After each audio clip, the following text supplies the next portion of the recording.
Shalom Israel, Shalom, Shalom. Brother Naquam, watchman for Israel, coming back at you with these precepts and another cold cut, giving, of course, our honor and glory to Yahweh. By Shema Mashiach, Malak Bashai. Double honors to the elect elders of the house of David that's been in this truth for decades and decades, patiently waiting and laboring for the second coming of our Lord Yahweh Shai.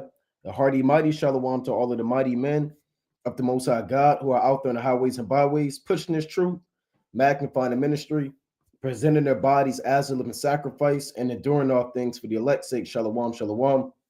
Shalom to all of the men that may not be out there on the highways and byways, but they're working on it. They're getting built up in the spirit. They're praying. They're fasting. They're studying. They're being diligent and abounding in the work of the Lord. Shalom to those men. Shalom to the Akwaf out there, the sincere sisters out there, zealous and on fire and diligent and moving in the spirit of our righteous foremothers. Shalom. Shalom to the ancient men. Shalom to the children. It's like in Shalom to the elect of Israel scattered abroad throughout the four corners of the earth.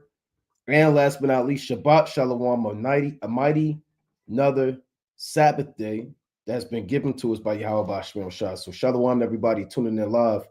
Yvette McKellar, Brother Ezekiel, Shalom King, Shalom Williams, Brother Believe, Ray Israel, Thamor Ra, Israel, Anthony Knox, Angelo, Shalom King, M. Williams 64, Benjamin Young Wolf, Shalom King, Yolanda Caesar, Yeshelia Juan Figura, Nashawn Namor, and everybody else tuning in and that will tune in, Lord willing. I mean, things are heating up, right? I mean, every week something's happening. Every week something's going down.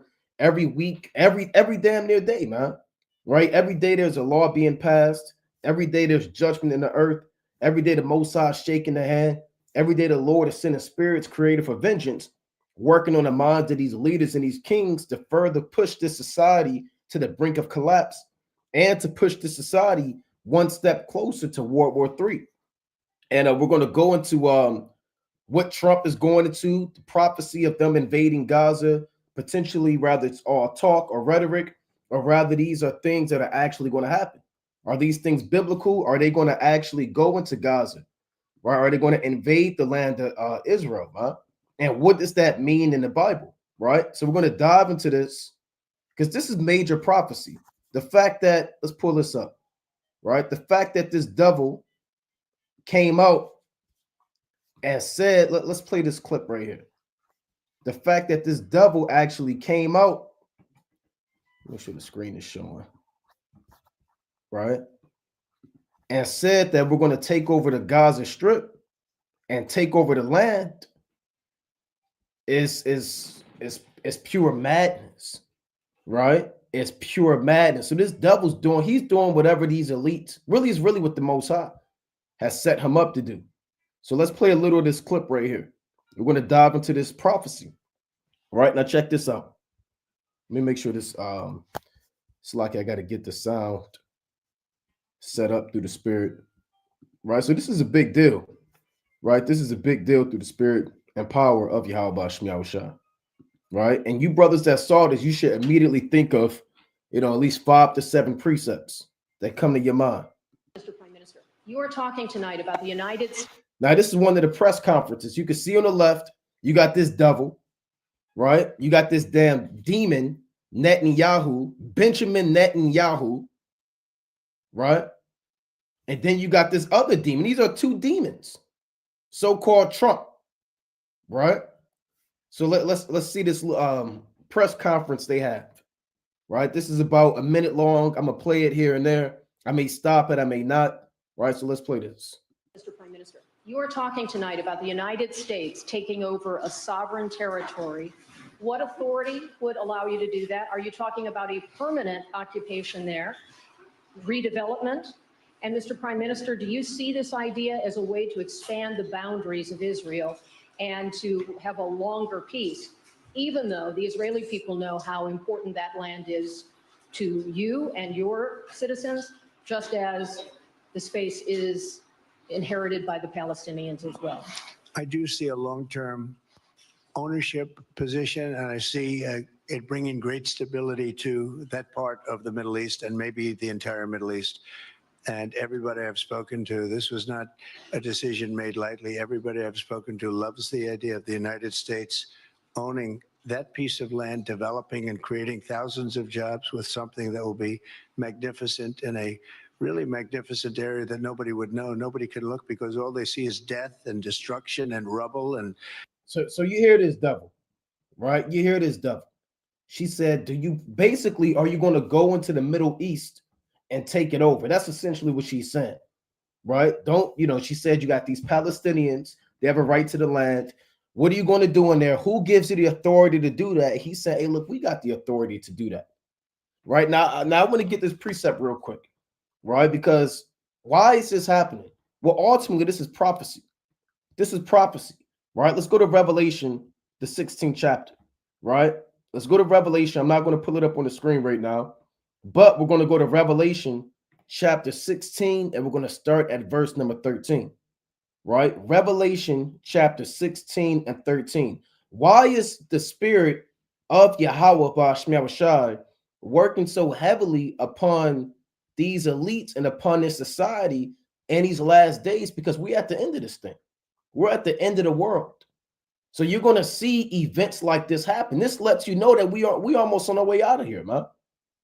Right? There's a few more prophecies that have to come to pass, but this is a big deal. This is no small matter. This is Revelation chapter 16 and 13.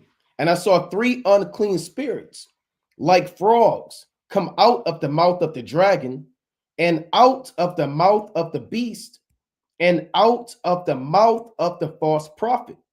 For they are the spirits of devils working miracles, which go forth unto the kings of the earth and of the whole world to gather them to the battle of that great day of God Almighty. So what is the Most High saying? Yahweh Bashmiyawashai is saying that there are actual demons that the Heavenly Father has created before the foundation of the world that have been given the authority to work on the minds of the beast. Now, in this context, the beast represents America.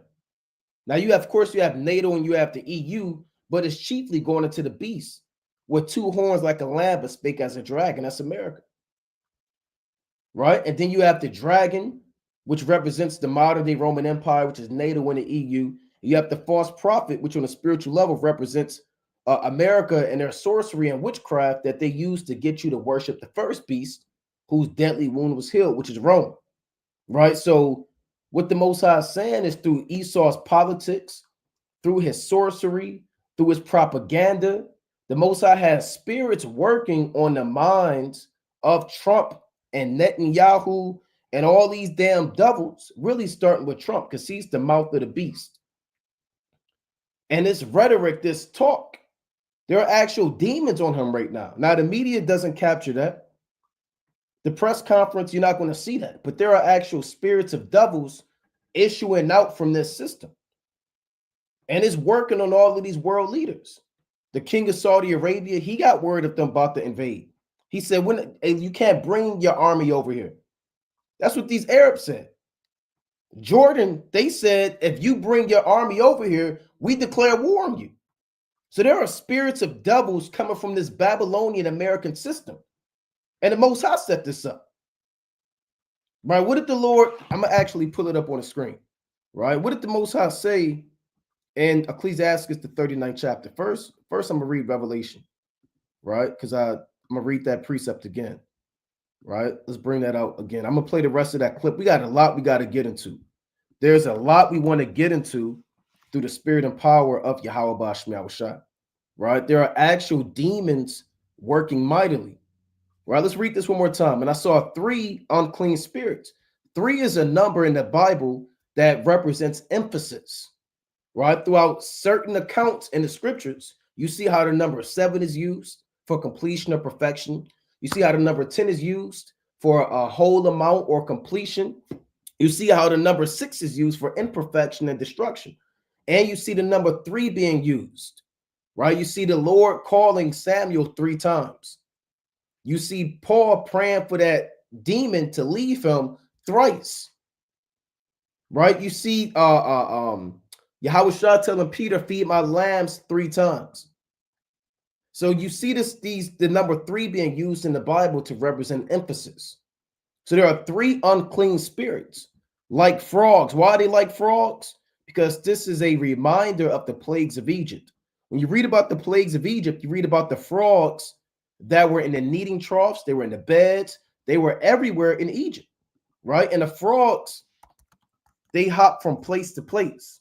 So with the Most High sin is these demons, they go from one place to the other, right? I believe this is it's like it is Exodus 8, if I'm not mistaken, right? Let's get that. This Exodus chapter 8 and 1.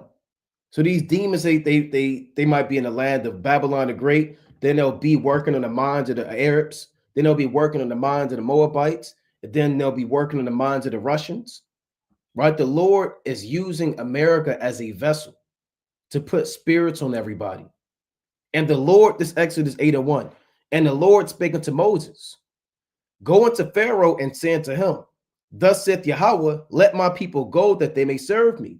And if thou refuse to let them go, behold, I will smite all thy borders with frogs. And the river shall bring forth frogs abundantly, which shall go up and come into thine house, and into thy bedchamber, and upon thy bed, and into the house of thy servants, and upon thy people, and into thine ovens, and into thy kneading trough. So these demons are doing the same thing. These demons are working in their houses. They're upon the servants, the average citizen, right? They're working upon the people. Right? Everybody's getting riled up by these demons that are working in their minds to get them to go to war. All right, that's what Revelation chapter 16 is talking about. It's coming out of the mouth of the dragon and out of the mouth of the beast and out of the mouth of the false prophet. These are all interchangeable terms on a very, very basic level. Is going into Babylon the Great, right? They are the Roman Empire back on the earth again, right? The Lord said, for they are the spirits of devils. So they're actual demons working miracles, which go forth unto the kings of the earth, Putin, the world leader of China, Netanyahu, the king of the Arabs, all these different men, and of the whole world to gather them for the battle of the great day of God Almighty. So the Middle East, Jerusalem, plays a prominent role in biblical prophecy, right? Jerusalem is, you read about Jerusalem in the beginning of the Bible, in the book of Genesis, and you read about Jerusalem at the end of the Bible in the book of Revelation, right? So this battle of the great day of God Almighty draws nigh, and it's going to center around Jerusalem and the land of Israel, right? It's going to center around Jerusalem and the land of Israel. Now, I talked about Sirach 39, right? But let's get that real quick, right? Let's go to Ecclesiasticus chapter 39 and 28, right? So behind the scenes, behind what you see, presidents, men in suits and ties, people sitting at the table, Yahweh Shemel Shai, he's orchestrating this through his angels and through these demons that are working on the minds of the people. You know, this Ecclesiasticus 39 and 28. There be spirits that are created for vengeance, which in their fury lay on sore strokes. In a time of destruction, they pour out their force and appease the wrath of him that made them. There are actual spirits created to pay back people for their wickedness. Fire and hell, famine and death, all these were created for vengeance. Teeth of wild beasts and scorpions, serpents and the sword, punishing the wicked to destruction.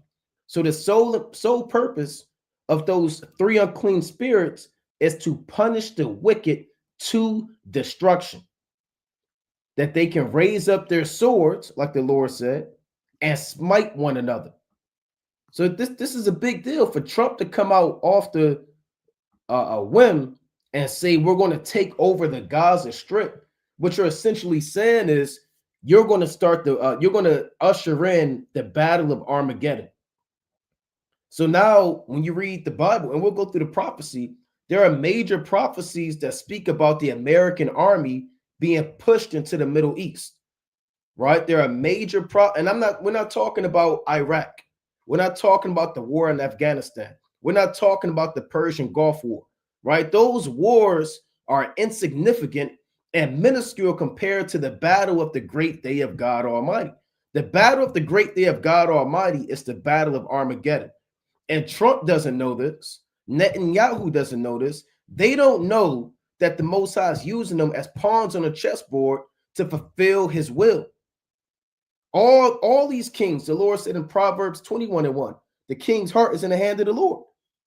As the rivers of water, he turneth it whithersoever he will. Right? So I want to play a little bit more of this clip, right? Through the spirit and power of Yahweh Shemi Awashai. Right? Let's play a little more of this clip about this, the pride of these devils, man. Now here it is. That first of all, the land of Gaza doesn't belong to the Palestinians or the Gaza Strip. It doesn't belong to the Jewish man. It doesn't belong to the Ottoman Turks, to the Arabs. It doesn't belong to anybody but the Israelites. That land belongs to the children of Israel. So you got all these devils claiming and making laws, and that's what the Most High said. I'm going to get this precept in Revelation, the 13th chapter, right? Here's why the Most High said this. This is Revelation chapter 13 and verse number 5. And there was given unto him a mouth speaking great things and blasphemies, and power was given unto him to continue 42 months. So this devil speaking great things and blasphemies. Let's hear some of the great things that he's speaking. And the great things isn't great things he does for us. The great things are outrageous, outlandish statements. Like we're going to turn the Gaza Strip and give it and make it a home base for thousands of American jobs. Essentially, what they're saying is they're going to colonize the Middle East all over again, right? Between the state of Israel, who's already expanded to the Golden Heights, already taken over the Gaza Strip. They're saying with the help of America, we're going to further push white supremacy and colonialism and colonize a land that belongs to the children of God. That's why Revelation 13:5 says they speak great things and blasphemies. That is a blasphemous statement to say you're going to colonize the land that the Most High gave the children of Israel. Blasphemy. Madness. Let's play this. And the boundaries of Israel and to have a longer peace, even though the Israeli people know how important that land is to you and your citizens, just as the space is inherited by the Palestinians as well. I do see a long-term That's a spare use ownership position, and I see it bringing great stability to that part of the Middle East. And so it brings he's saying it's going to bring great stability. Well, that's going to come through bloodshed, genocide, ethnic cleansing, war, children being murdered, hospitals being bombed, schools being destroyed, women being grabbed up and taken captive, men dying. That's how they're going to bring stability in that land. Now, I believe they gave these other devils, because you Palestinians, you're devils too. They gave them a certain timeline that they got to be out of there, you know? maybe the entire Middle East.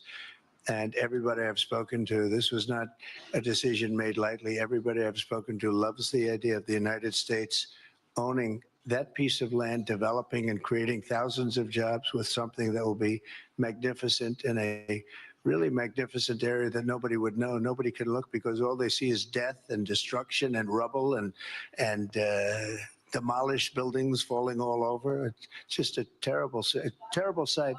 I've studied it. I've studied this very closely over a lot of months, and I've seen it from every different angle. And it's a very, very dangerous place to be. And it's only going to get worse. And I think this is an idea that's gotten tremendous, and I'm talking about from the highest level of leadership, gotten tremendous praise. Well, what's the highest level of leadership? Aren't you the president? Aren't you the what do they say? The leader of the free world? You know? So shouldn't you in this world, shouldn't you be the highest level of leadership? So he's saying this idea has gotten praise from the highest level of leadership.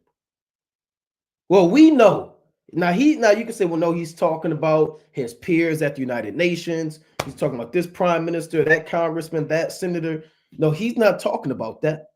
When he's saying that this has went up the ladder, this has escalated up to the top, he said this thing has went really, this is the plan of the elites.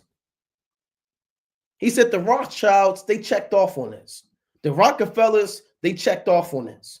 Everybody has signed off on the next big move, which is the land of Babylon the Great, annexing and colonizing and taking over that land to usher in another global world war.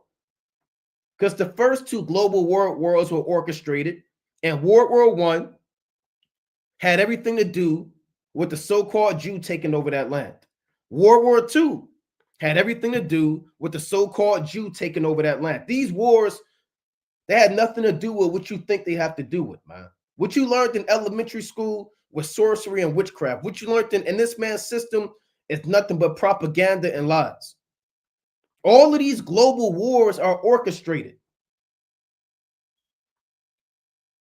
And all of these people are pawns to further initiate this new world order, to set up the Jewish man, Amalek, to be in that land, to be the people of the Lord, and as they exterminate the true children of the Lord. So let's hear what he said again. He said this has went up to the what do you say, the highest level of leadership, and you're the president. You're supposed to be the leader of the free world who checks in to nobody. So who do you check in with, man?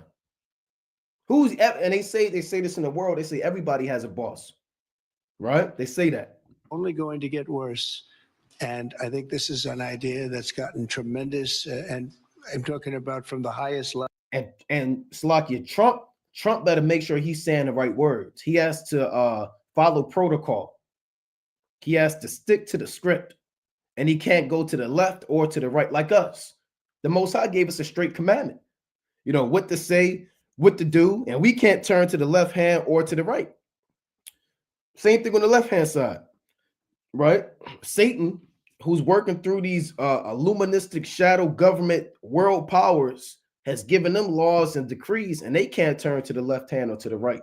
So Trump, he got to say what they told him to say. Very, very dangerous place to be, and it's only going to get worse. And I think this is an idea that's gotten tremendous, and I'm talking about from the highest level of leadership, gotten tremendous praise. And if the United States can help to bring stability and peace in the Middle East, we'll do that. See that? So they're going to usher in World War III, right? The United States will take over the Gaza Strip. Now, once these devils set their foot in that land, it's going down. Now, I don't think he put an immediate date. I don't think he said, here's the action plan. Okay, by the year 2025, or, you know, we're going to do this in the month of July. I don't think that there's any hard dates set in stone about when they plan on doing this. But the fact of the matter is, this is big time prophecy. This is big time prophecy concerning Armageddon, the three unclean spirits, and the battle of the great day of God Almighty. Now, again, they're fighting over, let's pull this back up, right? I want to get this precept. They're fighting over the land of Jerusalem, right? They're fighting over the land of Jerusalem. Let's go to the book, first and foremost, of Zechariah, the 12th chapter, right? Let's go to Zechariah chapter 12 real quick. This is Zechariah chapter 12 and verse number 1. The burden of the word of the Lord for Israel, saith Yahweh, which stretcheth forth the heavens, and layeth the foundation of the earth, and formeth the spirit of man within him. Behold, I will make Jerusalem a cup of trembling unto all the people round about, when they shall be in the siege, both against Judah and against Jerusalem. And in that day will I make Jerusalem a burdensome stone for all people. All that burden themselves with it shall be cut in pieces, though all the people of the earth be gathered together against it. Now, on one level, that's going into obviously the people, right? We represent Jerusalem as a people, right? On a spiritual metaphoric level, the Lord chose the people, right, for the land's sake. Now, also on another level, the Most High said Jerusalem is going to be a burdensome stone for all people. Now, again, why Jerusalem? Now, Jerusalem in the Hebrew is Yerushalayim, which means the city of peace. Now, in biblical prophecy, there is no other city in the entirety of the Bible, from Genesis to Revelation, that is tied into Armageddon and World War III, salvation and the return of the Lord outside of Jerusalem. Your second major city in biblical prophecy is Babylon the great city which reigneth over the kings of the earth. But Jerusalem takes precedent because Jerusalem is the city of the great king. It is the city of the Lord Yahweh. And that's why you have so much turmoil and wars and bombs dropping and rubble and bloodshed, because it all revolves around Jerusalem. You know, let me read that part again. It's like it says, though all the people of the earth be gathered together against it. Now, let's go to the book of Genesis real quick. So you can read about Jerusalem, in the end of the world, the time of Revelation, but you read about Jerusalem even in the time of Genesis, right? What do you think the Garden of Eden was? The Garden of Eden was in the land of Israel, right? The Holy Mount, or Jerusalem, right? This is Genesis chapter 2 and verse number 10. And a river, this is from the beginning, that shows the Most High always chose that land, right? When you read Second Ezra, the 5th chapter, the Most High gives you a list of his favorites. His favorite tree, his favorite bird, his favorite flower, his favorite city, his favorite body of water, his favorite land, his favorite people. He gives you an entire rundown of his favorites, right? And Jerusalem is his favorite city, man, right? Now, this is Genesis chapter 2 and 10. And a river went out of Eden to water the garden, and from thence it was parted and became into four heads. So the Most High gives you a layout where the Garden of Eden was, based off of these, what you call clues. The river that went out of Eden is the Jordan River, right? The four heads are the four other bodies of water that show you exactly where the land of Israel was. The name of the first is Pison. That is it which compasseth the whole land of Havilah, where there is gold. So Pison is what?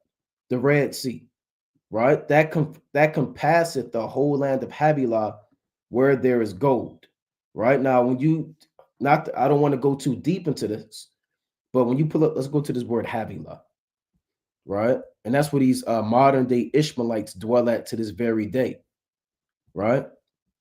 It reads, a district of Arabia of the Ishmaelites, named from the second son of Cush, probably the district of Kualan and the northwestern part of Yemen. So if you pull up a map of the land of Israel, right? Let's pull this up. And we can show, let's see, I should have did a map of the Middle East. So what you call this Sinai Peninsula, this region, this is the land of Havilah right here. And Pison, which is the Red Sea, as you look on the screen, right? It's divided to these two gulfs, right? I believe the Gulf of Suez and the Gulf of Aqaba, these two bodies of water.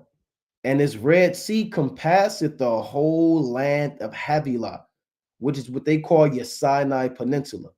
So it shows that the land of Israel is going to be in this region right here, because one of the bodies of water is the land, it's the Pison, which is your Red Sea, right? Which is really touching the southern tip of the land. Now let's get the second. Now, really, when you go into the boundaries of the land of Israel, which you went into before, it's not just this small strip that you see. And these devils know that. That's why they're always looking to expand their territory, They want to go into Lebanon. They want to take this land down. They want to take this land down because they know biblically that the true boundaries of the land of Israel go all the way to the river Euphrates. And that's why Trump said they want to take down the whole Middle East. He said, we want to take down all you damn devils in the so-called Middle East, all you Ishmaelites, all you Arabs. So that's your first body of water, the Red Sea. Right? Let's read on in the book of Genesis. Right? Let's get the second body of water. Genesis chapter 2 and verse number, let's read 12. And the gold of that land is good. There's bdellium and the onyx stone. So there's a lot of natural resources. Even to this day, people are fighting wars for oil and all types of minerals that are in the Middle East. Bdellium, onyx stone, oil, etc. And the name of the second river is Gihon. The same is it that compasseth the whole land of Ethiopia. Gihon is your Nile River. So pulling this back up on the map. The Nile River compasseth the whole land of Ethiopia, right? So it runs from Ethiopia, which is south of Egypt, and it runs all the way up into Egypt. That's your Nile River, all right? That's the Nile River, which the Bible calls the Gihon. Verse number 14. And the name of the third river is Hiddekel. That is it which goeth toward the east of Assyria. And the fourth river is Euphrates. So this Hiddekel river is the Tigris River. And we still know today the Lord left the Euphrates River with its ancient name. But these other names have been changed. No one calls the Red Sea the Pison. No one calls the Nile River the Gihon. And nobody calls the Tigris the Euphrates, Hiddekel the Tigris. But the Lord left that Euphrates right there so we can understand what landmass he's dealing with. Now, what landmass deals with the border touching the Red Sea, the Nile River running through, the Tigris and the Euphrates? That would be the real borders of the land of Israel, right? What scholars call, and again, we pulled this up on the map plenty of times, but for brothers that may not have seen it, we'll just use this. This is what scholars call Greater Israel, because these are the true boundaries according to the scriptures, right? So you see the Red Sea, this red line are the real boundaries. You see the Nile River, which goes through Ethiopia up into Egypt. And you see the Tigris River, which runs through Iraq, and the Euphrates River, all right, which runs through Iraq. So that shows that this is the land or the true boundaries of Israel or the Garden of Eden. All right. And that's where you're always going to have tension here. That Gaza Strip belongs to the children of Israel. Now, there was another map. So, right.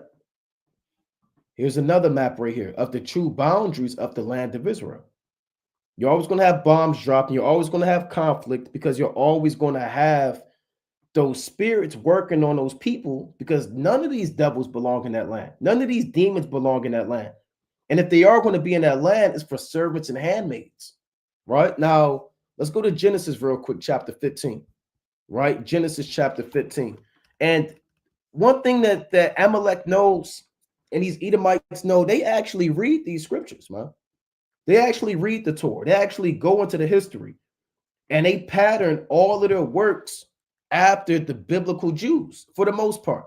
And that's where they're trying to take that land, right? Because they read, hold on, these are the true boundaries. So now if people want us to believe that we're the real Jews, we have to have some selling points. We can't just relegate ourselves to this small strip of land because in Genesis, the true Jews, they would have their boundaries to the great river Euphrates. You know, so what they're trying to do is further live up to the facade of them being the real Jews. Right? And Jake doesn't read, right? The Negro doesn't read. Here they are, they got laws passing about them invading and World War III about to kick off. And Jake is worried about their parlay and stats for the Super Bowl and how many Grammys did this guy win or who's dating who. That's what Jake mind is at, man.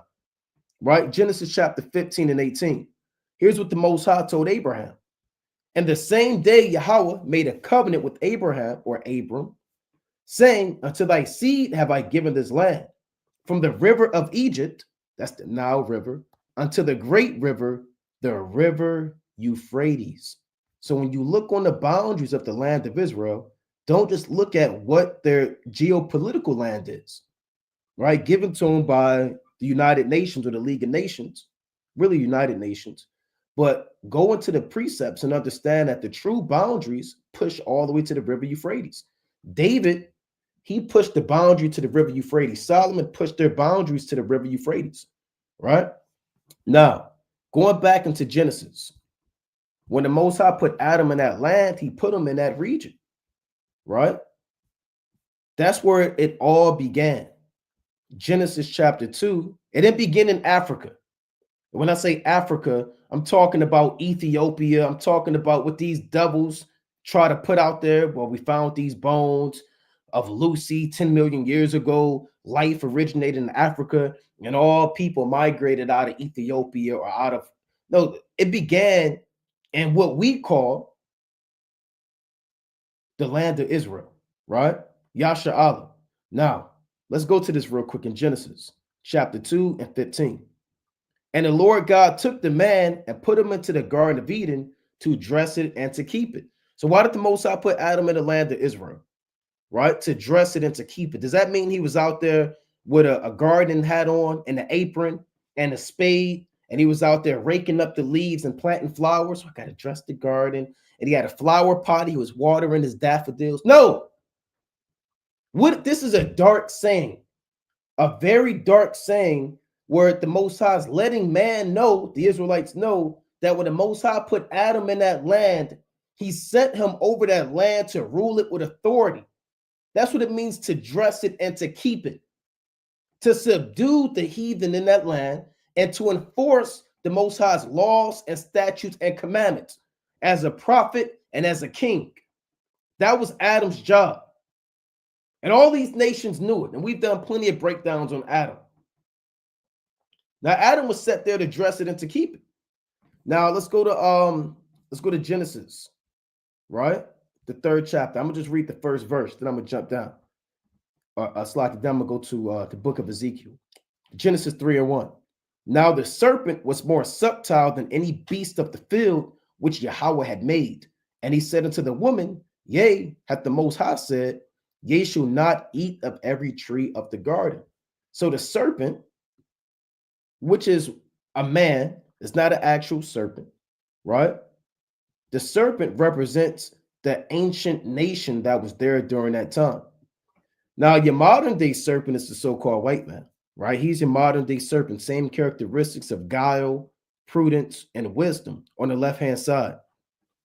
Now, the serpent that approached Eve and that approached Adam was a man who actually was in this land, right?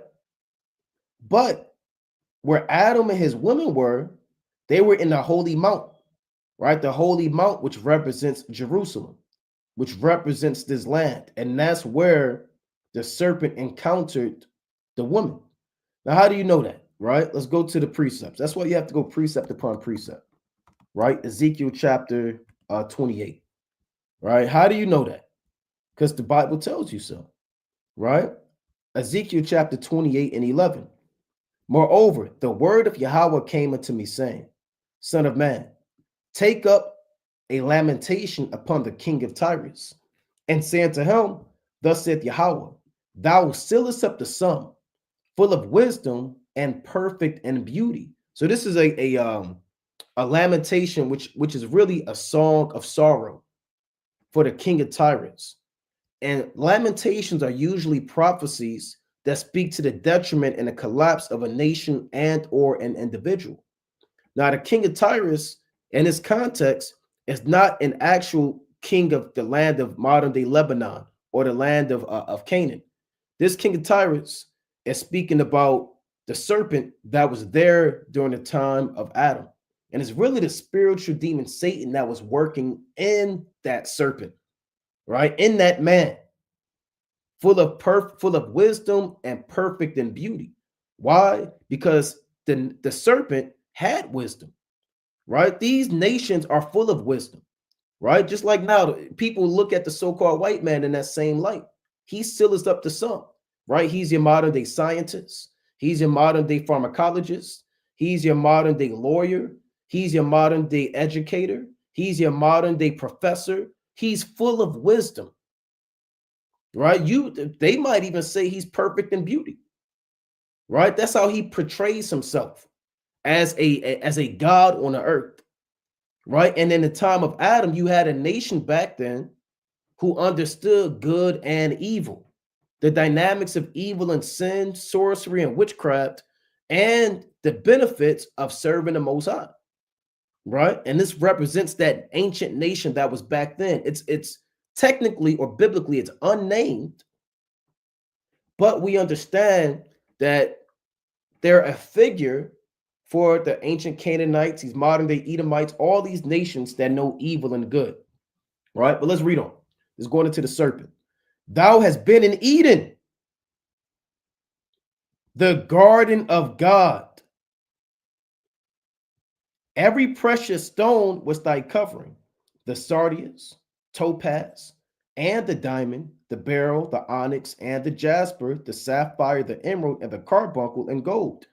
The workmanship of thy tabrets and of thy pipes was prepared in thee, and the day that thou wast created.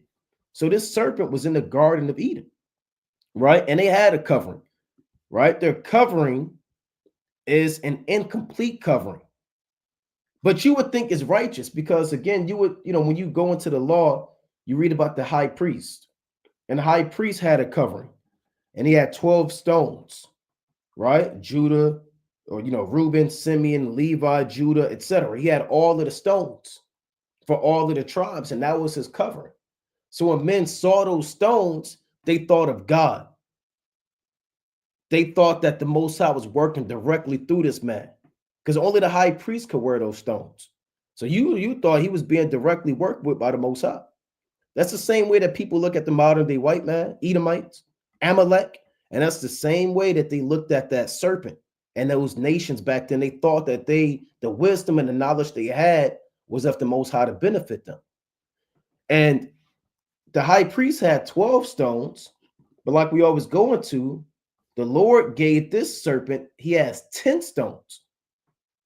So if you not prudent, you would fall for the facade and a pseudo righteousness of this serpent.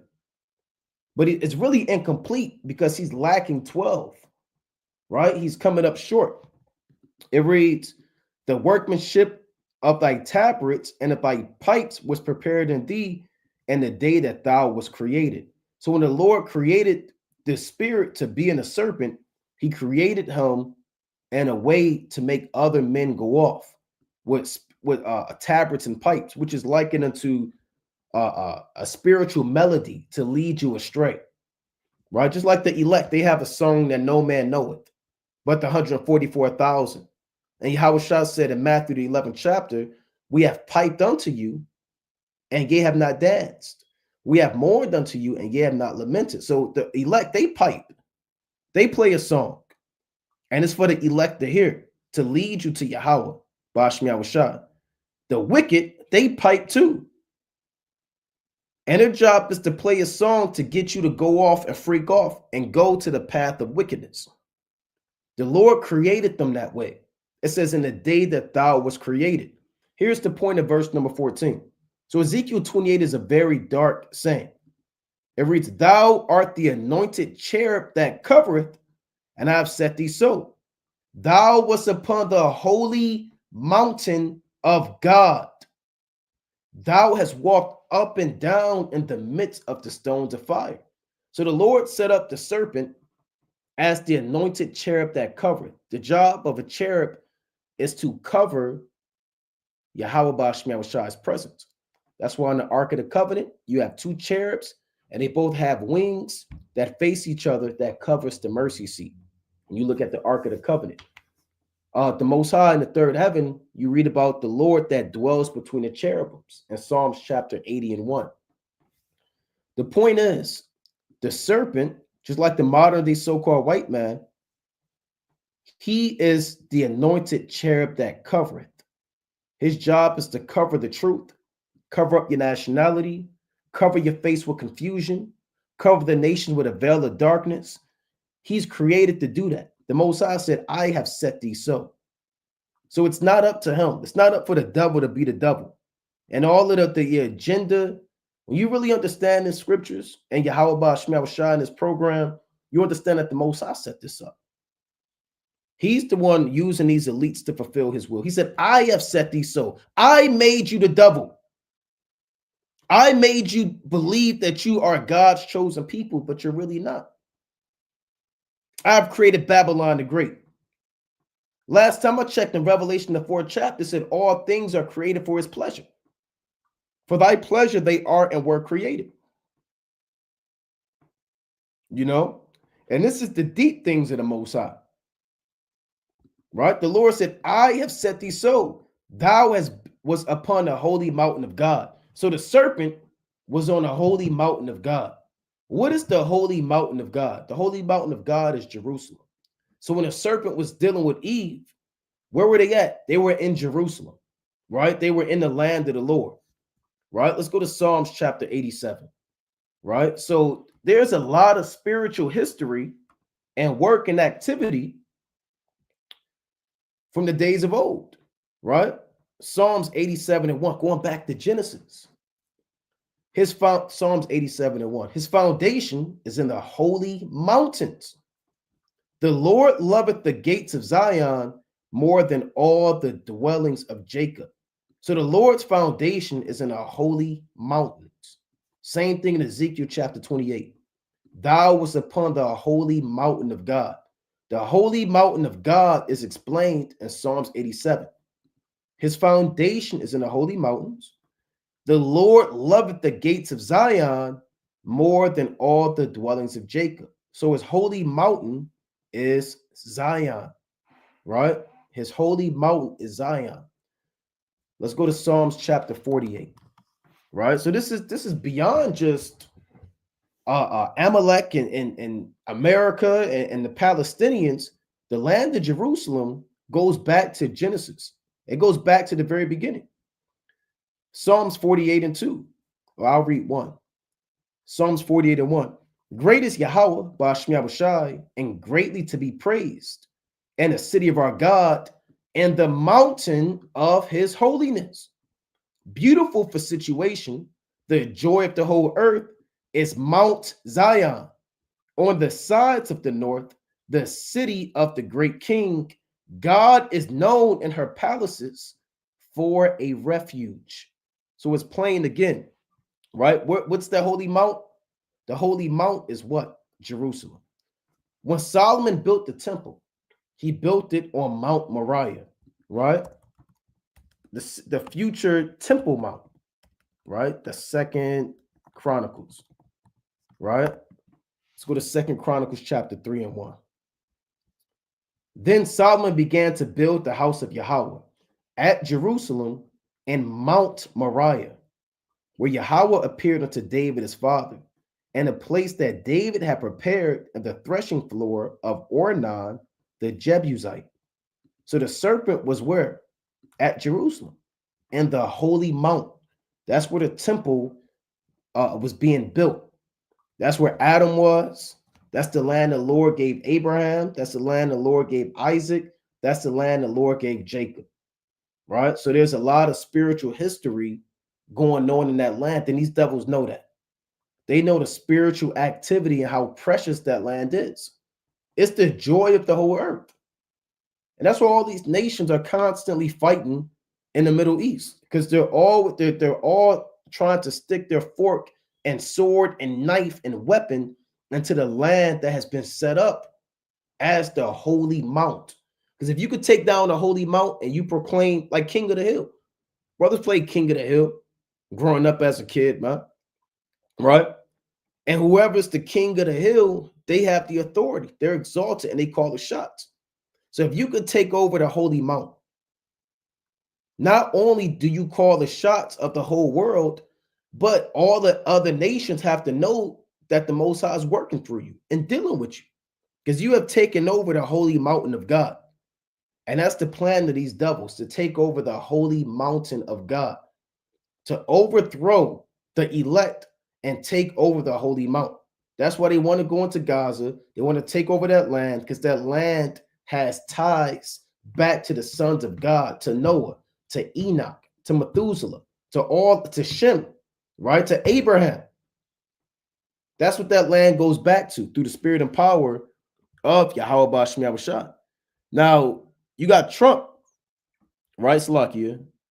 You got Trump coming out there and saying we're going to make it a land of what this devil say, we're going to give it jobs. We're going to make sure this land has jobs and etc. Right? I mean, that's absolute madness. The Lord didn't set up Jerusalem to have, or the land of Israel or the Gaza Strip, all that, to give jobs to the Edomites, to build Amazons and McDonald's and gay bars and damn, what else this devil got? Walmarts, man, and Burger Kings and Home Depots and Food Lions and grocery stores. That's not why the Most High created that land. So again, you that's a proud statement to go in there. We're going to take over the mount. We're going to put sin and wickedness in the mount. You did that in Genesis, the 3rd chapter. You brought your philosophies and your sins to Jerusalem during the time of Adam, and you're looking to do that all over again, right? You're looking to do that all over again, right? Let's go to Ezekiel chapter 36 and 5. Ezekiel chapter 36 and 5. Thus said the Lord God, surely in the fire of my jealousy have I spoken against the residue of the heathen, and against all Idumea, which have appointed my land into their possession, with the joy of all their heart, with the spiteful minds, to cast it out for a prey. So who's Ezekiel speaking to? Idumea. Who's Idumea? The Edomites. Who are the Edomites? Your so-called white men. All so-called white men come out of Edom.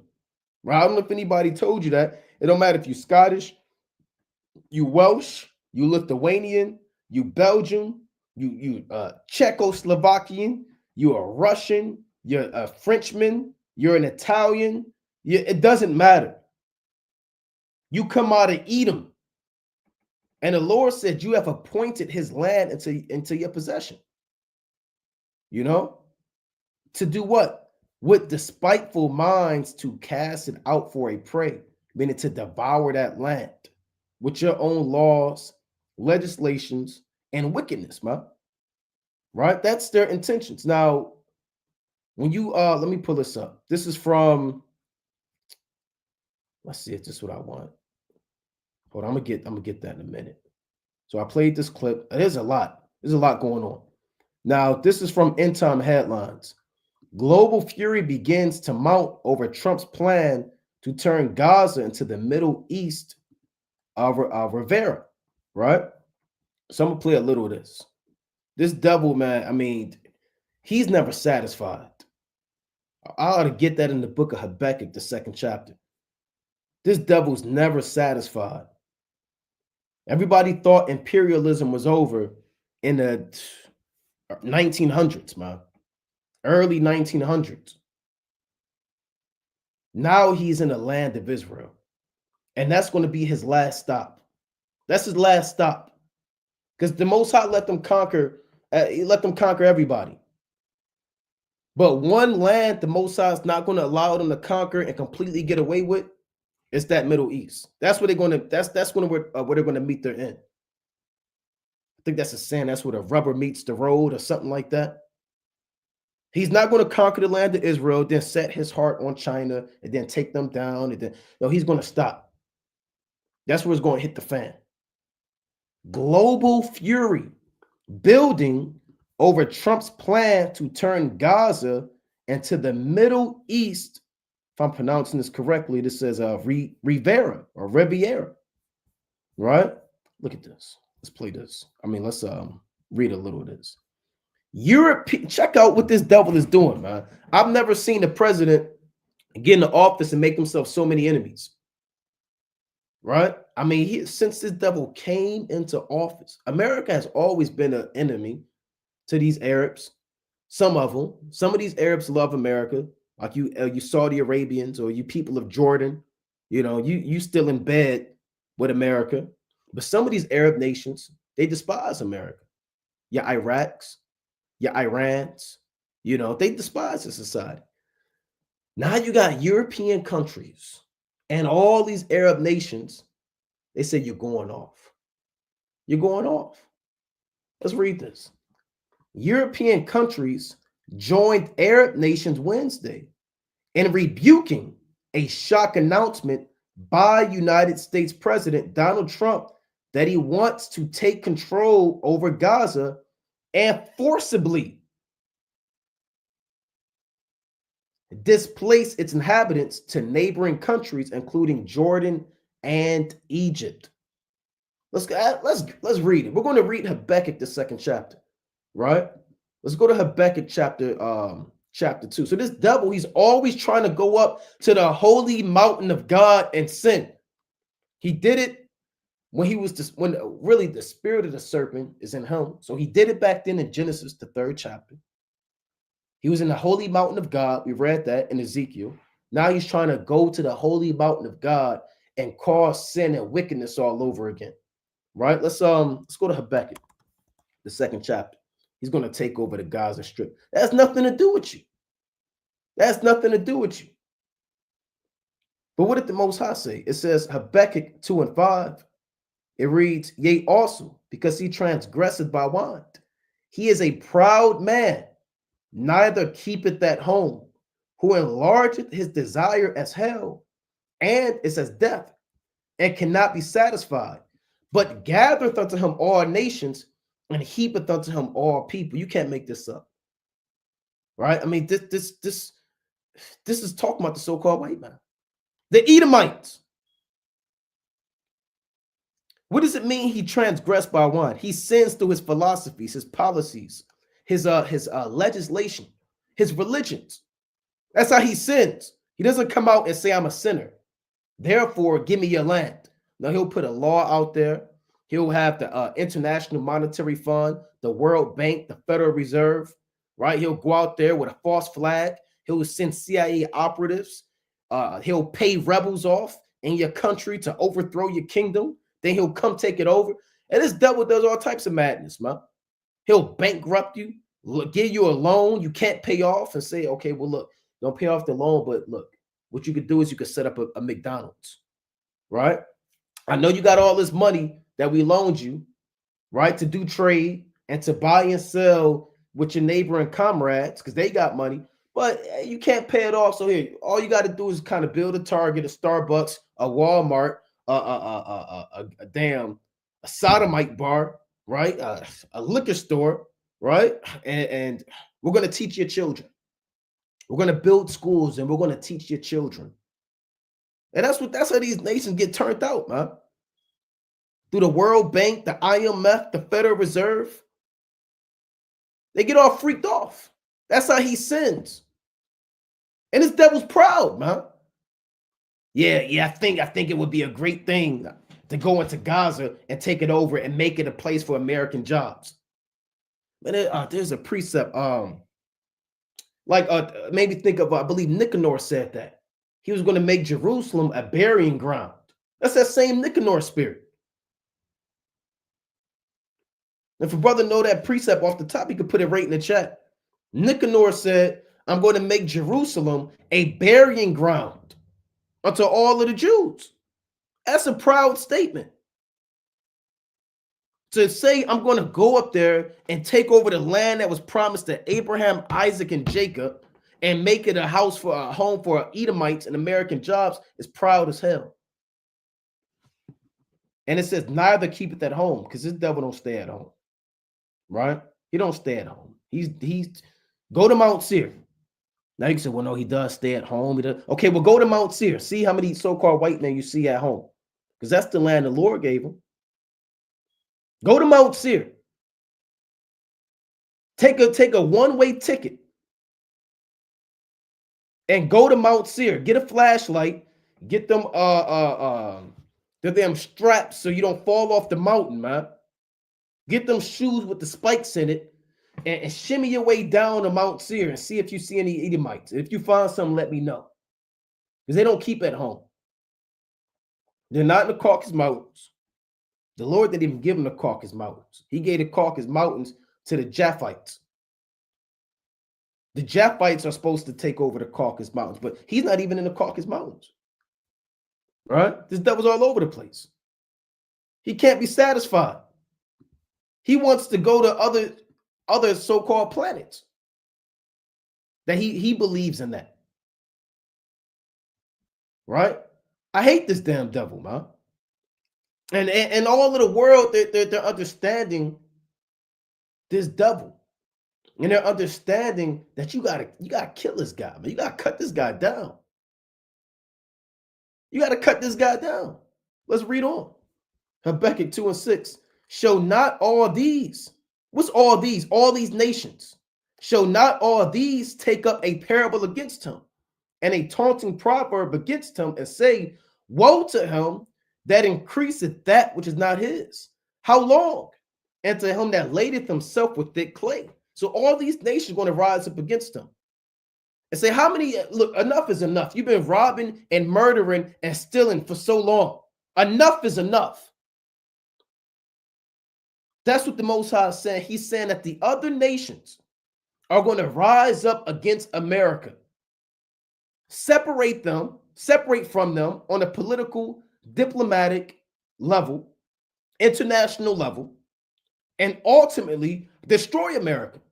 We're beginning to find out. We've known, but now with the Most High using Trump the way he's using them, we're beginning to see how and why all these other nations are going to fulfill prophecy and destroy America. We're seeing it. The Lord says, shall they not rise up suddenly that shall bite thee, and the weight that shall vex thee, and thou shalt be for booties unto them?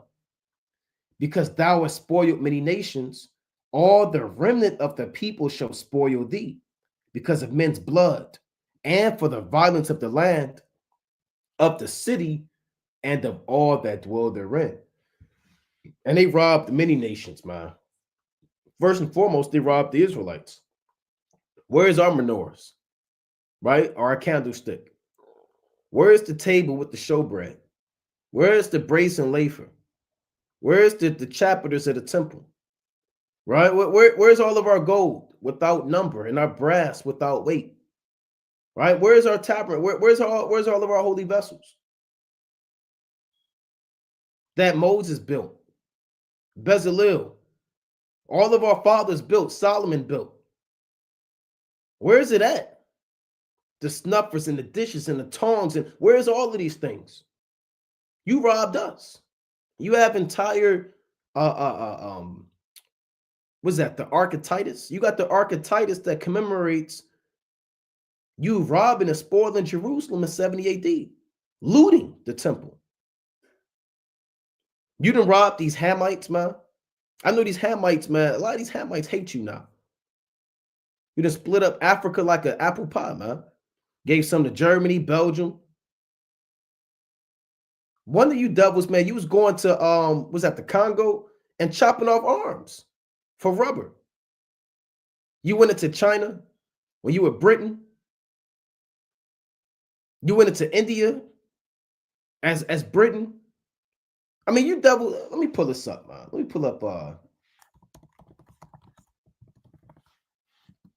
let's pull this up. This is a British imperialism map of when Great Britain was the world power. Look how they conquered the world, man. Thou hast spoiled many nations. Went into Canada, took down Gadites, right? Went into I can't see exactly what country that is in South America, but they took down the Asherites, right? And the Zebulonites. They went into Ham. They went into India. They went into China. They went into Australia. They're all over the place. This is Great Britain. This is the original Great Britain boundaries, but look how they expanded and took over and colonized. Right? Look at this madness. This at its height. Global world domination. World domination. Let's see European imperialism map. All right, let's get a map of the world. These Edomites slicing up the world. So here's another map. Let me see if I can zoom in. All right, let's pull this up. This is what Habakkuk, the second chapter, speaking of. All right, and look at this. Everything that you see in color is taken over by the so-called white man. It's a so-called white man taking over. So you got England, France, Portugal, Spain, Russia, the Ottoman Empire, Denmark, the Netherlands, the United States, Belgium, Italy, and Germany. Look how they did the land of Ham. Well, look how France, half of these Hamites speak French and they don't know what the hell is going on. You know? That's what the Most High is speaking about in Habakkuk, the second chapter. Italy, look at Italy all up in Japan. Right? Italy was all up in Japan. How did they go from Italy? Is that Italy all up into Japan? England is all up in India, man. Freaking off.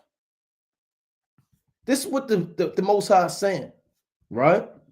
It says, because, let's read this again in Habakkuk 2:8. Because thou hast spoiled many nations.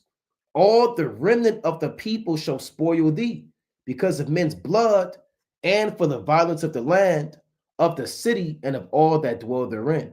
Let's go to Job chapter 20. And I believe I want about 25. This is Job chapter 20. Actually, I want 20. Let's see, 20 and 22. I mean, this whole thing is good, right? This whole thing is good. Job 20 and 22. In the fullness of his sufficiency, he shall be in straits. Every hand of the wicked shall come upon him. So when it says every hand of the wicked, this is everybody that the so-called white man oppressed, right?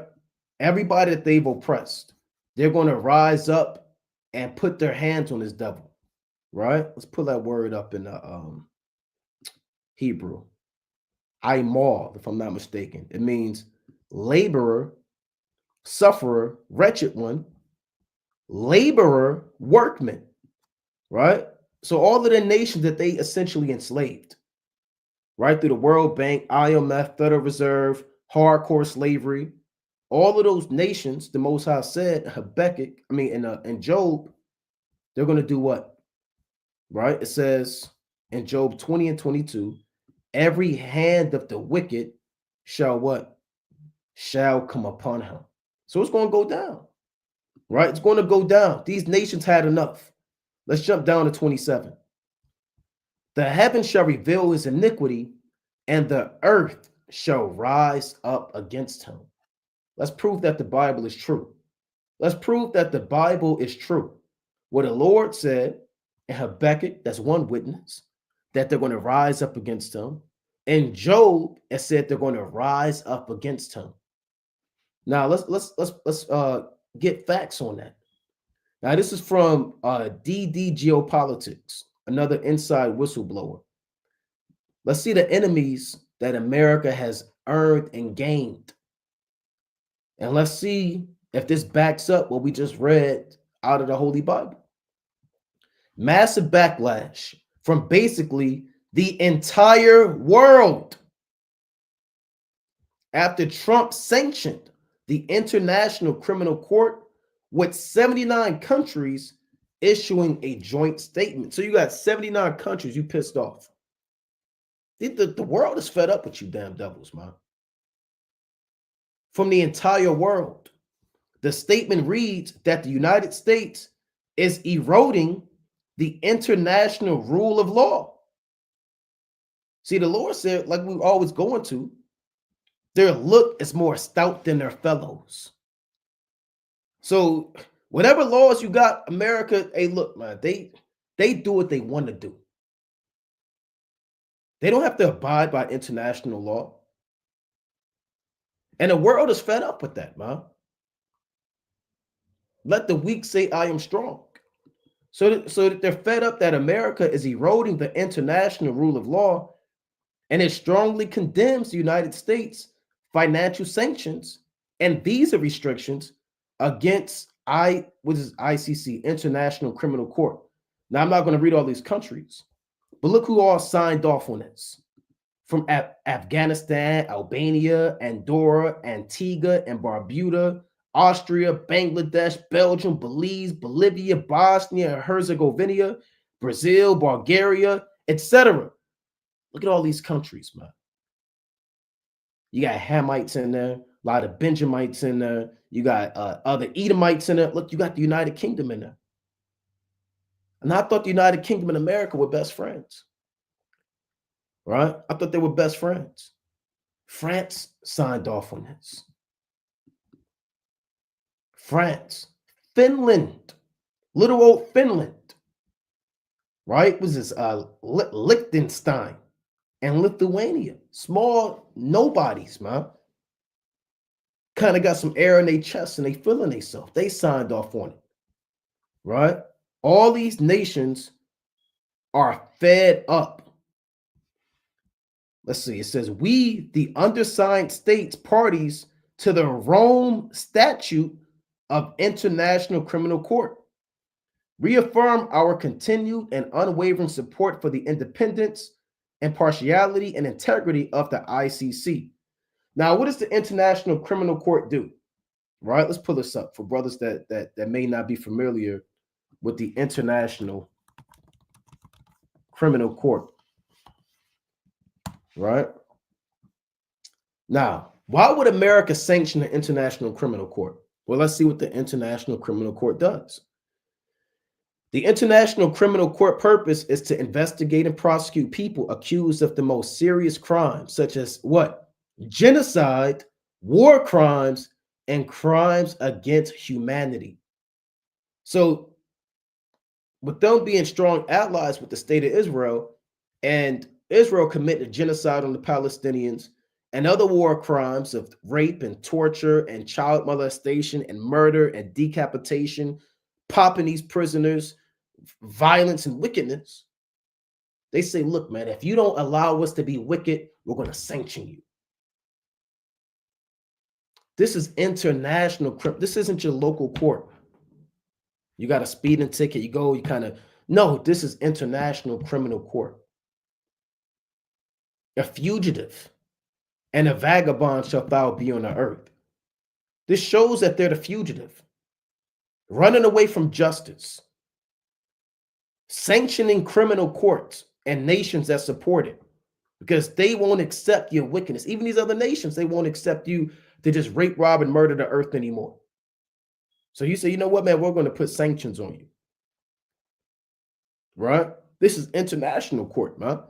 So you got that going on, man. You have, like we went into earlier, European, this from End Time Headlines about global fury. So the globe is fed up.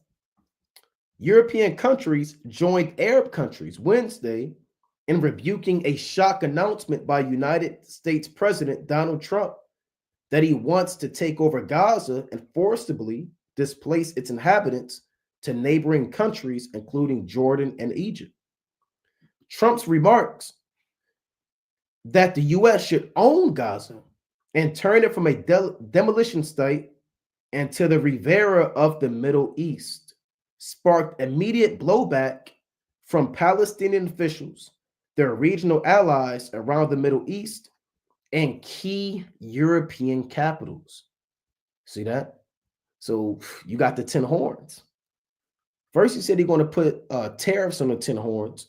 Now the 10 horns, they don't like his moves that he's doing. Annalena Baerbock, Germany's foreign minister, said that the proposal to move the Palestinians out was unacceptable and against international law. You know what America did? They said, man, the hell with your international law. Right? We're going to do what we want to do. Stop us if you want to. You know, I was watching, they had these old Mike Tyson clips, man. And Mike Tyson would always say in an interview, after he threatened you, he said, what are you going to do about it? You know, and a lot of people, man, when Mike Tyson was in the 80s, sometime early 90s, nobody was going to say anything to him, man. He was this guy, he was off, man. He was biting ears off, telling women, I don't interview women unless I fornicate with them. What are you going to do about it? Threatening people, man. That's how America is, man. They're telling you, what are you going to do about it? We're going to do what we want to do. Stop us if you want to. The hell with your law. So they're proud, right? They are proud. It reads, in France, a government spokesperson said Paris is fully opposed to the displacement of populations and called Trump's proposal dangerous for regional stability. I mean, you're going to start World War III, and we don't want to get involved in your war. They don't want to get involved in the war. We've been saying this for a great minute, that America is leading the European Union into wars that they don't want to be involved in, right? They don't want to be involved in a war with Russia. They don't want to be involved in a regional war, man. America say, look, man, we're going to do this war. That's what they're saying. And in the UK, Prime Minister Keir Starmer said Palestinians must be allowed home to rebuild. We will not allow, so you got France speaking up, the UK speaking up, Germany speaking up. These are the leaders of the beast. These are different horns. We will not allow the rights of our people, for which we have struggled for decades and made great sacrifices to achieve, to be infringed upon, said Palestinian President Mahmoud Abbas in a statement. So these devils, I'm not going to read this whole thing, but they are making themselves enemies, man. And this is the agenda. This is the agenda. Global fury building over Trump's plan to turn Gaza into the Middle East Riviera, right? So there hasn't been a time where foreign policy that I can think of from Babylon the Great has caused so much outrage, man. Right? Let's go to Jeremiah. Right? Let's go to Jeremiah real quick, chapter 51. This thing is going to go down, and they're going to do it. You think they're not going to do it? The Most High tells you they're going to do it. In spite of what they said, they're going to go into the Middle East, and they're going to go there, right? And it's going to be a war down there, right? Let's read Jeremiah chapter 51, right? And verse number, actually, let's get that's a good one though, but let's get this one, right? Let's get Revelation chapter 11, right? And verse number 18, right? Revelation chapter 11 and 18. And the nations were angry, and they're angry right now, right? And the nations were angry, and thy wrath is come, and the time of the dead that they should be judged, and that thou shouldest give reward unto thy servants the prophets, and to the saints and them that fear thy name, small and great, and shouldest destroy them which destroy the earth. And the nations are angry right now, man. See, at one time, America had the ability, the financial ability to move the way they move. Right? They had something like we brought up before. They had something called the big stick policy, man. Right? What was that? Roosevelt, who had this, this is part of their wine. Right? Let's see, big stick policy. See if I can get that. The idea is negotiating peacefully, but also having strength in case things go wrong. Simultaneously, threatening with the big stick or the military ties in heavily with the idea of real politics, which implies a pursuit of political power that resembles Machiavellian ideas. So this was a policy reinforced by Theodore Roosevelt, right? Who says, you know what, if you get in our way, and we'll kill you. We'll threaten you with our military. So they had a policy. This is part of their wine. When we read in Habakkuk, the 2nd chapter, they transgressed by wine. There are actual policies that they enforced, that they publicly put out there to say, we're going to do what we want to do. If you get in our way, we'll drop a bomb on you. We'll invade your land. We'll take all your resources. That's why you see a lot of these political cartoons that show Theodore Roosevelt, man, taking over the Caribbean. Look at this. Debt collector, right? Taking over all of the islands and said, if you do something, hey, look, we'll bomb you, we'll kill you, right? See that? U.S. foreign policy. And America, they could do this back then because they had the world's #1 currency, which they kind of still do, but nobody respects the dollar anymore. Nobody respects America anymore, man. So they can't walk and talk like this anymore, man. Right? They can't walk and talk like this. Look at this. This is how they used to live. Look at this. What an olive, was that supposed to be? An olive branch and a sword? You know? All nations bowed down to the so-called white man. This is how America used to live. Trump would think that he's going to do this all over again. He want to put tariffs on everybody. He want to try to, look, what did the Lord say in Job, the 14th chapter? Right? You're not going to be able to make the society go back to the time of Theodore Roosevelt, man. This is Job chapter 14:5. Sin, his days are determined. The number of his months are with thee. Thou hast appointed his bounds that he cannot pass. So his days are numbered. That's what the Most High is saying. Everybody's days are determined. And you're created to wax worse and worse, man, and get weaker and weaker until you fall. And the Lord appointed your boundaries that you can't pass, right? So you're sealed up. All of your works have been sealed up. Now, they're looking to take over the Gaza Strip ultimately so they could take over that entire Middle East. But it starts with Jerusalem, right? And what they want to do is they want another world war, right? These elites, they want World War III, right? They want to establish another war. They did World War I, they had World War II, they want another war, right? Now, I'm going to play this quick clip about Britain's role in the occupation of Palestine, right? Which shows that these elites, they've always been plotting on the Middle East, right? So they're mad at Trump now, but these devils have always plotted on taking over that land. So I'm going to play this quick clip through the spirit and power of Yahweh Bashmi Yahushua, right? The so-called Zionist regime. That's what they call it, right? The so-called Zionist regime. Let's play this quick clip, right? I'm not going to play the whole thing, but I'll play a little bit of it. You may think violence lands. When you think Palestine, you may think violence. This goes into some of the history of that land, just outside of the Gaza Strip, right? And it shows that these devils have always plotted on his land.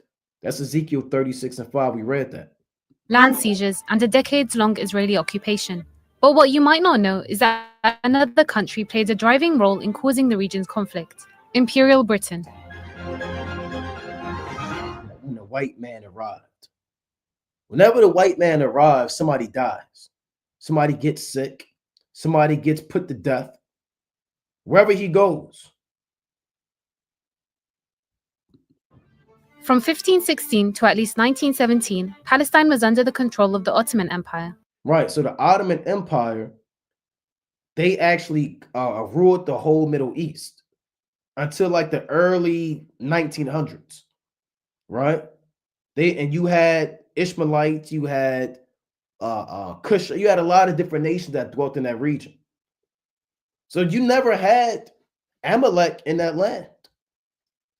When the Ottoman Empire ruled that land, then I had a map of the Ottoman Empire, right? And the lands that they conquered. But you didn't have Amalek in that land. Where is Amalek originally from? Brothers, we say it all the time. Where did Hitler get the so-called Jew from? From Germany, Austria, Romania, Poland, Ukraine, a lot of those Eastern European countries, man. Right outside the Caucasus Mountains of Georgia and Russia. But they were never in the land of Palestine. And this kind of documentary, it's not really a documentary, it's a short clip.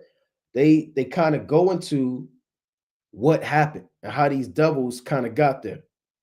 From 1516 to at least 1917, Palestine was under the control of the Ottoman Empire, a religiously diverse land where Christians, Muslims, and Jews lived alongside one another at peace for the most part. Then in the early 1900s, a small number of European Jews were trying to drum up support for Zionism. And see that? A small league of European Jews said, we need to establish a Jewish homeland. Well, you already have your homeland. Romania, Germany, the Caucasus Mountains, the Khazarian Empire. That's already their homeland, the land of the Khazars, of Georgia and Russia, which is an empire that they don't teach in school. For some reason, right, they never talk about the Khazarian Empire.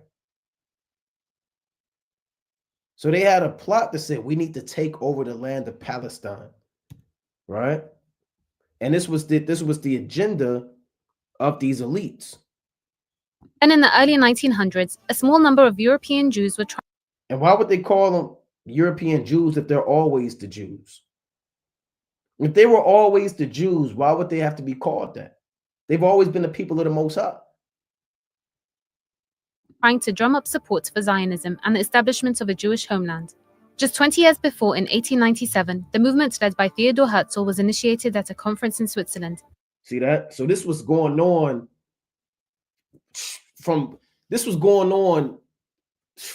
before or during slavery, because what these devils did was they financed the slave trade. They owned Israel as slaves. They financed the ships. They had insurance companies on the slaves, on the ships. And not too long after the Emancipation of Proclamation, and Jake began to be what they call free, emancipated. You were sent to the north to work in steel mills, factories, etc., sweatshops. They said, now we have to put in the next phase of our plan. The next phase of our plan is we need to hold a conference that the world can put us into that land. Right? So these devils have been moved. They have different agendas, right? And for different years that they want to accomplish. Right? Let's play this again. That's what the Lord said. I'm not going to pull this up on the screen. But the Most High said the inward thought of every one of them is deep. Right? Let's get that in Psalms chapter 64. Right? I'm not going to pull it up on the screen. Right? This is Psalms chapter 64 and verse number 6. They search out iniquities. They accomplish a diligent search, both the inward thought of every one of them and the heart is deep. So they've been planning from the days that they had us in hardcore slavery on what they want to do and how to establish their new world order and how to be the people of the Most High. Right? Let's play this. Were trying to drum up support for Zionism and the establishment of a Jewish homeland. Just 20 years before, in 1897, the movement led by Theodor Herzl was initiated at a conference in Switzerland. They decided that they would advocate for a Jewish homeland in Palestine. So they had something called the Council of Switzerland, right? Let's pull that up real quick. Where they began to say, we want to push for a Jewish homeland, right? Let's pull this up. Council of Switzerland, right? Let's pull this up real quick. Let's see, this might not be what I want. See, now they got Federal Council. Let's see.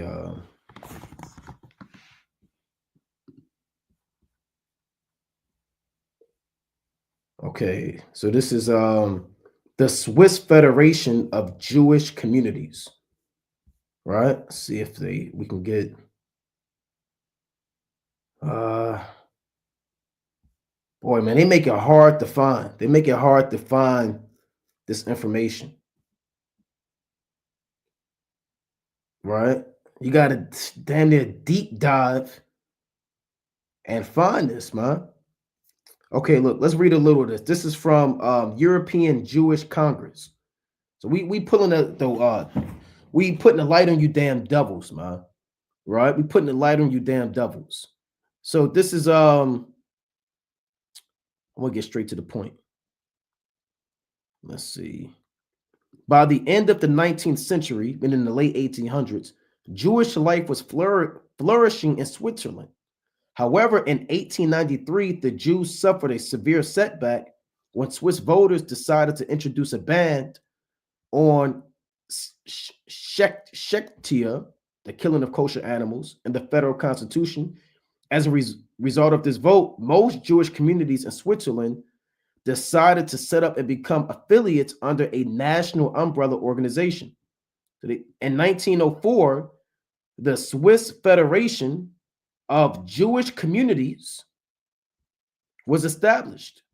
One of its first goals was to generally protect and foster the common interest of Jews in Switzerland, and especially to fight against the ban on, I guess this is supposed to be them killing kosher animals. But really, what they were going into, like that article, is to try to lobby for a Jewish homeland, to try to get their own land going on, right? To take these devils out of Switzerland, Germany, Poland, and give them their own land. So let's go back to this, right? Let's go back to this and play that. And you can look all this up on your own. Just 20 years before, in 1897, the movement led by Theodor Herzl was initiated at a conference in Switzerland. They decided that they would advocate for a Jewish homeland in Palestine. That's where it all started. But the movement at the time didn't have much support. And at the time, only around 8% of the population of Palestine was Jewish. Hold on now. At that time, in the late 1800s, only 8% of the population of Palestine was Jewish. That's a fact. There's no emotion tied into that. That's a hardcore fact. So how do they have a right to be in that land? Right? What prophecy? Right? So let's go on. We'll play a little more. At the same time, Arab nationalism was on the rise and many Palestinians wanted an independent state. Imperial Britain knew of both the ambitions of Zionists and Palestinians and used the situation to bolster their own interests. In 1914, amid World War I, Britain went to war with the Ottoman Empire. And in 1915, Henry McMahon, Britain's representative in Cairo, approached Arab leaders with a proposal. Britain would agree to Arab independence if they helped fight against the Ottomans. Then in 1917, Britain's Foreign Secretary wrote a one-paragraph letter to Walter Rothschild, a leading figure in the British Jewish community. It read, His Majesty's government's views with... Hold on. Let's go back. Then in 1917... Let's go back. Britain would agree to Arab... Britain said, hey, you Arabs, if you help us fight against the Ottomans, we'll give you the land. You know what these Arabs did? They trusted the so-called British. They trusted the so-called white man. They fought in World War I against the Ottomans.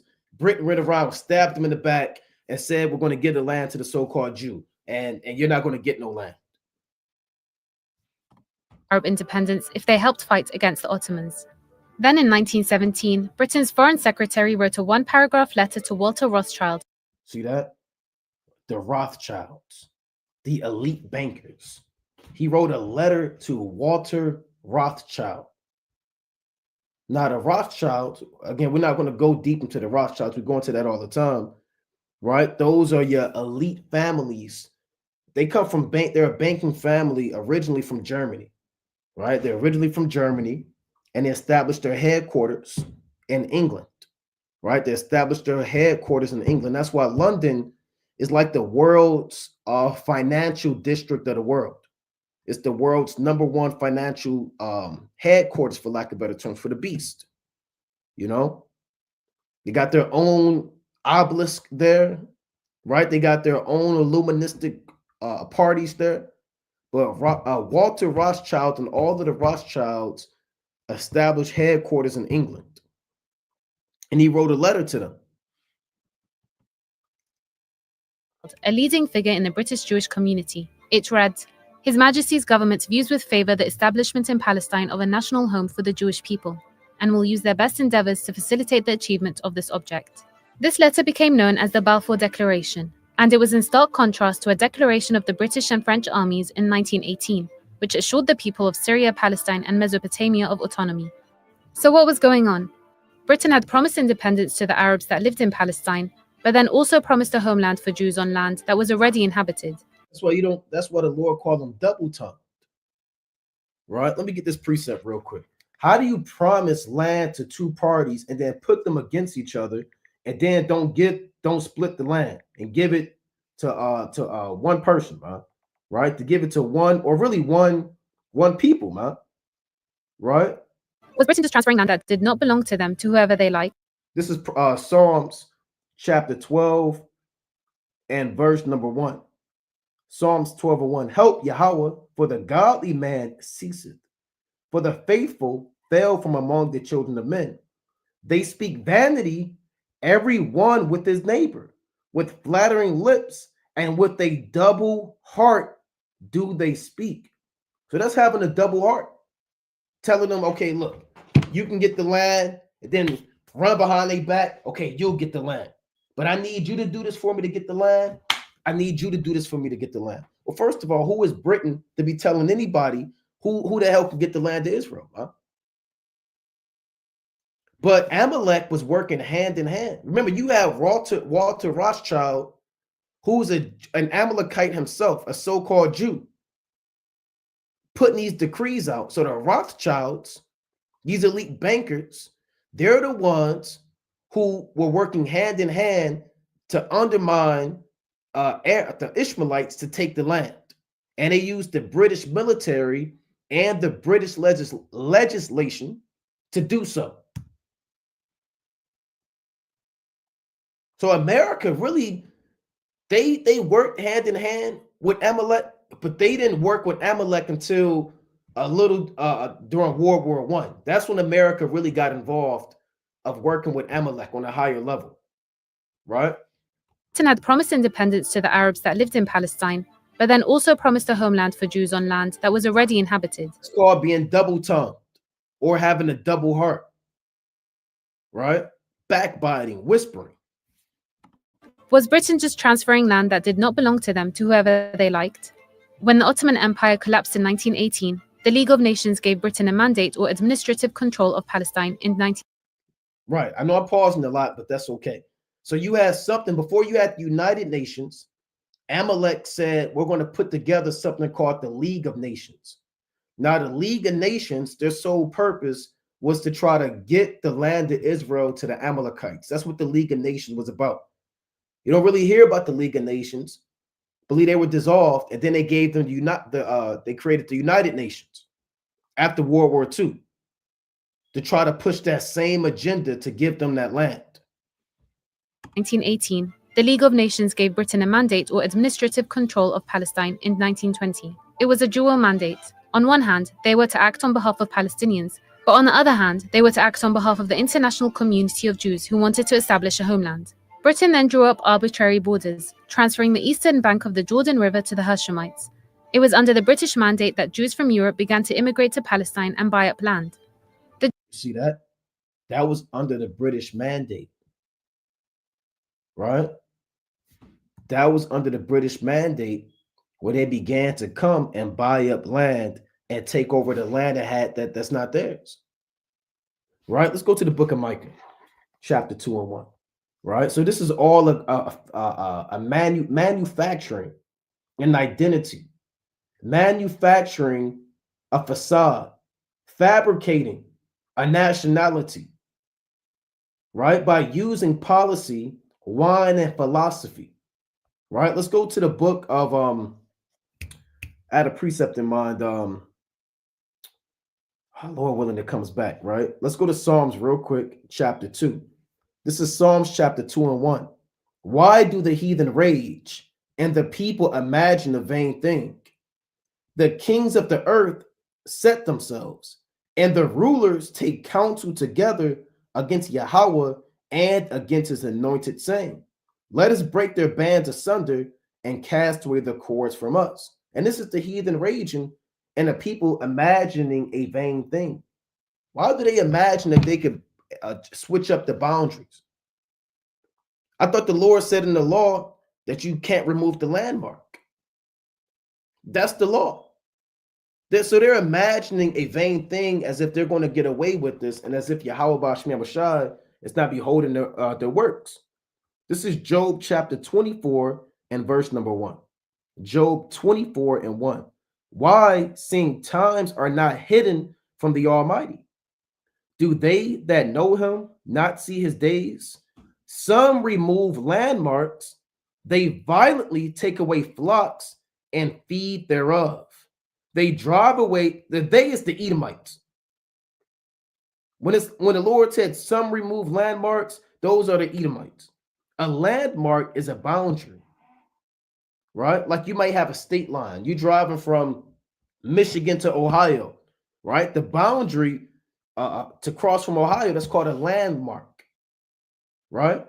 And you driving from Maryland to DC or Virginia to West Virginia, there are landmarks, state lines, right? Some places you could actually pull up and you could hop from one state line to the other state line. You can't remove those boundaries or expand your boundary. That's what these devils did. They went into a land where you had families, people had wives, they had children, they had cattle, oxen. The Lord said in Job 24 and 2, some remove landmarks, they violently take away flocks and feed thereof. Let's go to Micah chapter 2, right? Micah chapter 2 and 1.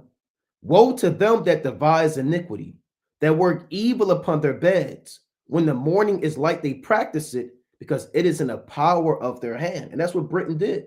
They devised iniquity upon their bed. The Rothschild said, you know what, man? We're going to start a war, and we're going to take down the Ottoman Turks. Once we take down the Ottoman Turks in war, and we'll get the Arabs to help us, but we'll tell the Arabs they can really get some of the land, but we'll kill the Arabs afterwards. That's what they did. They murdered the Arabs afterwards. They thought they were going to get the land. Then they defeated the Ottoman Turks with the help of the Arabs. Then they backstabbed and double played the Arabs like a secret damn demon. Then they took over the land. This is all wickedness. And they had the power to do it because the Most High gave them the power to do it. That's why they have the power to do it. Because the Lord said the earth is given to the hand of the wicked. Micah 2 and 2. And they covet fields and take them by violence, and houses, and take them away. So they oppress a man and his house, even a man and his heritage. So you can't get around that. They take a man's heritage and his land. And they drew up the boundaries, man. So that's removing the landmark. Slicing up the Holy Land, the Holy Mount, like a piece of pie. On the other hand, they were to act on behalf of the international community of Jews who wanted to establish a homeland. Britain then drew up arbitrary borders, transferring the eastern bank of the Jordan River to the Hashemites. It was under the British mandate that Jews from Europe began to immigrate to Palestine and buy up land. The Jewish population in Palestine grew tenfold, from 60,000 to more than 600,000 between 1918 and 1947. See that? From, what they say, 60,000 to 600,000 between 1918 and 1947. I hate you damn devils, man. With all of my heart, man. And all of my mind and my body and my soul. Every blood vessel, every cell, every organ, every bone inside of me, I despise you devils with the utmost vehement hatred. Now you can get mad, man. Well, maybe you shouldn't do that. You know, that the Lord said he hate them, or maybe you shouldn't do that. And, you know, it's the Sabbath day, and, you know, really it's the seventh day of the week, and you really got to calm down. And, hey, no, man. Hey, the Lord hates you devils, man. I mean, just going through this makes me sick. Every time I see an Amalekite, man, I look, man.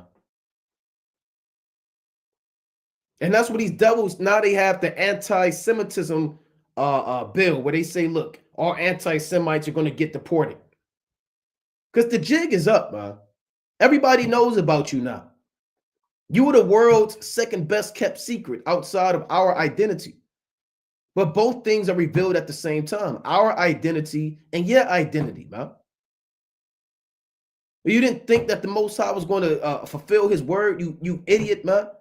You think the Most High was going to put his spirit on the sons of God to expose you and to wake up to the heritage?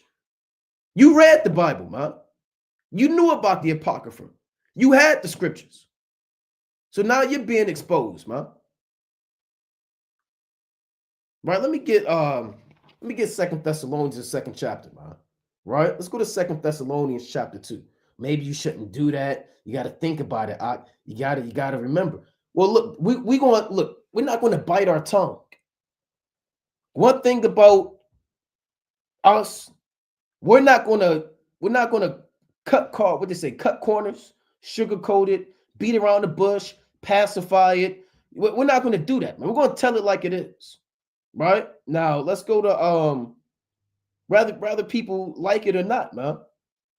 Now I wanted Second Thessalonians, right? Chapter 2 and verse number 6. Right? Second Thessalonians. I mean, this whole thing is good, man. I mean, this whole chapter is crazy, man. Right? Oh, this is a mean chapter. Let's start at verse number. Boy, this whole thing is fire, man. Let's start at verse number 1. Second Thessalonians chapter 2 and 1. Now we beseech you, brethren, by the coming of our Lord Yahushua Hamashiach, and by our gathering unto him. This is the Apostle Paul, writing his second epistle to the church of Thessalonica, right, in Greece. Here's what he told them in verse number 2. That ye be not soon shaken in mind or be troubled, neither by spirit, nor by word, nor by letter, as from us, as that the day of Hamashiach is at hand. So the Lord said, don't get shaken, because people is out there saying the Lord is coming back right now, the Lord is here. And Paul said, don't sweat that. Don't worry about that. I'm going to tell you how you know the Lord is on his way. Let's read verse number 3. He's explaining it. Let no man deceive you by any means, for that day shall not come, except there come a falling away first, and that man of sin be revealed, the son of perdition. And who's the man of sin? Esau. He's the man of sin. He's the man that enforces sin on the earth, man. He's a homosexual. He's the one that said you could be a transformer. He's the one that went out of the whim and said you can marry an animal.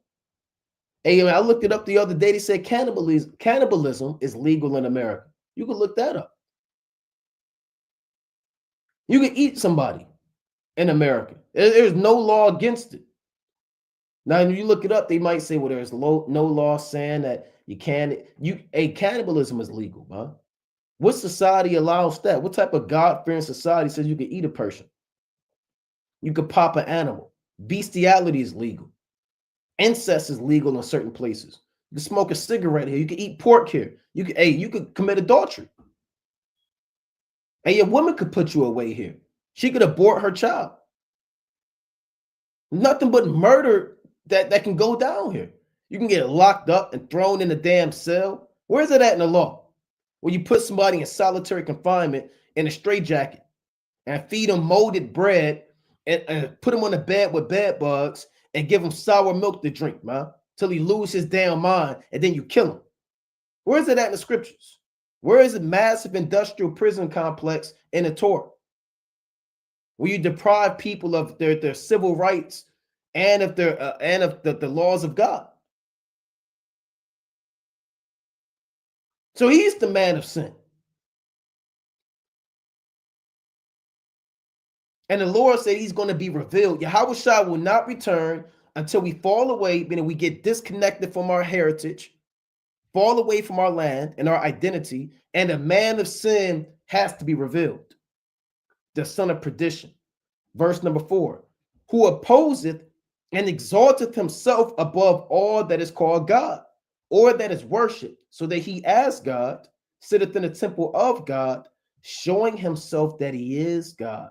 Remember ye not that when I was yet with you, I told you these things. And the Apostle Paul told him about the white man being the devil, the Edomites. He went to the church of Thessalonica and told them about that. So you don't remember? I've been told you he was the damn devil. You don't remember? Verse number 6. And so you Christians, you got to explain 2 Thessalonians 2 and 5. What does that mean when Paul said he told them that the man of sin got to be revealed? Verse number 6. And now ye know that what withholdeth, it's like, and now ye know what withholdeth, that he might be revealed in his time. For the mystery of iniquity doth already work. Only he who now letteth will let until he be taken out of the way. So the Lord is saying that the mystery of iniquity was working during the Roman Empire, right? That wickedness, the murder, the identity was already present when Paul was alive, but they were manifest as the Roman Empire. And the Lord is going to let them be the wicked until he take them out of the way. Verse number 8, and then shall that wicked be revealed, whom the Lord shall consume with the spirit of his mouth and shall destroy with the brightness of his coming. And that wicked is being revealed, right? And the Lord is revealing him through the spirit of his mouth, which means through the prophets, through the word of the Most High. And he's going to physically destroy him when he returns with the chariots and Michael the archangel. Began to immigrate to Palestine and buy up land. The Jewish population in Palestine grew tenfold, from 60,000 to more than 600,000 between 1918 and 1947. Many Palestinians saw the mass influx of Jews as a European colonial movement. So as one might expect, it led to conflict. Look at this. 47 dead in Jerusalem riot. This is madness. Look, it says martial law proclaimed. They proclaimed martial law to protect Amalek out there. Why does the British troops have to rush to the city if these are the people of the Lord? Right? Why does the British troops have to support these so-called Jews if this is an act and gift of God? If God, the Heavenly Father, put them in that land by divine prophecy, why would the British troops have to rush into the city to save them? What about the angels? Why would there be war? Isn't that the prophecy? Do we have to get all of the precepts on the Lord destroying the wars in the land? The Lord said, "Nation shall not." Isn't that's on the United Nations monument, man? Right? Let me pull that up. I believe that's on the. They might have took it off, but that was actually on the United Nations. Let's see if I can find that. Nation shall not. See, they not let me type this in. You see that? Try this again. Right? Satan right there. All right, let's see if I can try this one more time. What is that? All right, let me try again. All right, so this is Satan going on, man. But let me pull this up. Right? Let me try this. Right? If not, I'll just move on and play the rest of that. Okay, here we have it. All right, nation shall not lift up sword. United Nations. I believe that's at the United Nations. Look at this. This is madness. They have this, man. So this is hypocrisy. This is madness and hypocrisy. Where is this at? Now, it says, this is from Isaiah, the 2nd chapter. Nation shall not lift up sword against nation, Neither shall they learn war anymore, is a quote from the Bible, Isaiah 2 and 4. It's also in Micah, the 4th chapter. It is engraved on the Isaiah wall, which is located across from the United Nations headquarters in New York City. So if the United Nations or the League of Nations, really United Nations, if they're the ones that have given Amalek that land, and part of their quote is saying nation shall not lift up sword against nation, let's prove that. Neither should they learn war anymore. How in the hell are you going to have wars in that land? You're the United Nations. You have this engraved on your wall. You gave a land to a people, but yet there's war going on. And they're supposed to be the people of the Most High. Make it make sense. So you're a hypocrite, man. And it's written all on the wall. What's this famous saying? The writing's on the wall. Look at him beating his sword to a plowshare. I hate you. I can't stand you devils, man. I just can't stand you. Look at him beating his sword to a plowshare. Boy, you devils, man, you gotta go into slavery, man. Ain't nothing else for you, and you gotta be destroyed after 1,000 years, man. You make statues for, and this is hypocrisy. And you don't have no damn clothes on. As if you devils are really beating your swords into plowshares. You're making bombs right now. I just saw an article where they got a laser that they say never runs out of power. The Helios laser. That the United States Navy, the Department of Defense, have manufactured a laser that runs off of, I don't know what type of energy source, but it never runs out of any damn power. You can look it up. So how are you beating your sword into a plowshare, but at the same time you're making lasers, man, to murder the inhabitants of the earth? Look at this. They shall be. You're a hypocrite, man. You're the ultimate hypocrite. You're the ultimate hypocrite. This is at the United Nations. And you gave the land to the Amalekites, but yet they got wars going on. They're bombing the Palestinians right now. Yahushua got on those wicked Pharisees, man, those wicked Sadducees, because they were hypocrites, man. You know, the Most High said in Job chapter 15, 34 and down, that the congregation of hypocrites shall be desolate. Paraphrasing. So let's go back to that video. And I believe you devils have a let's see, United Nations globe. Is this the globe they have? Or is it the sphere? Right? Oh, you got all these wicked illuministic symbols going on. Right? You got the earth being opened up. You got another earth coming out of it, which represents your new world order, man. Right? And all your illuministic symbols that you put publicly in front of everybody's face. You got the Isaiah wall on there. This is a new world order symbol.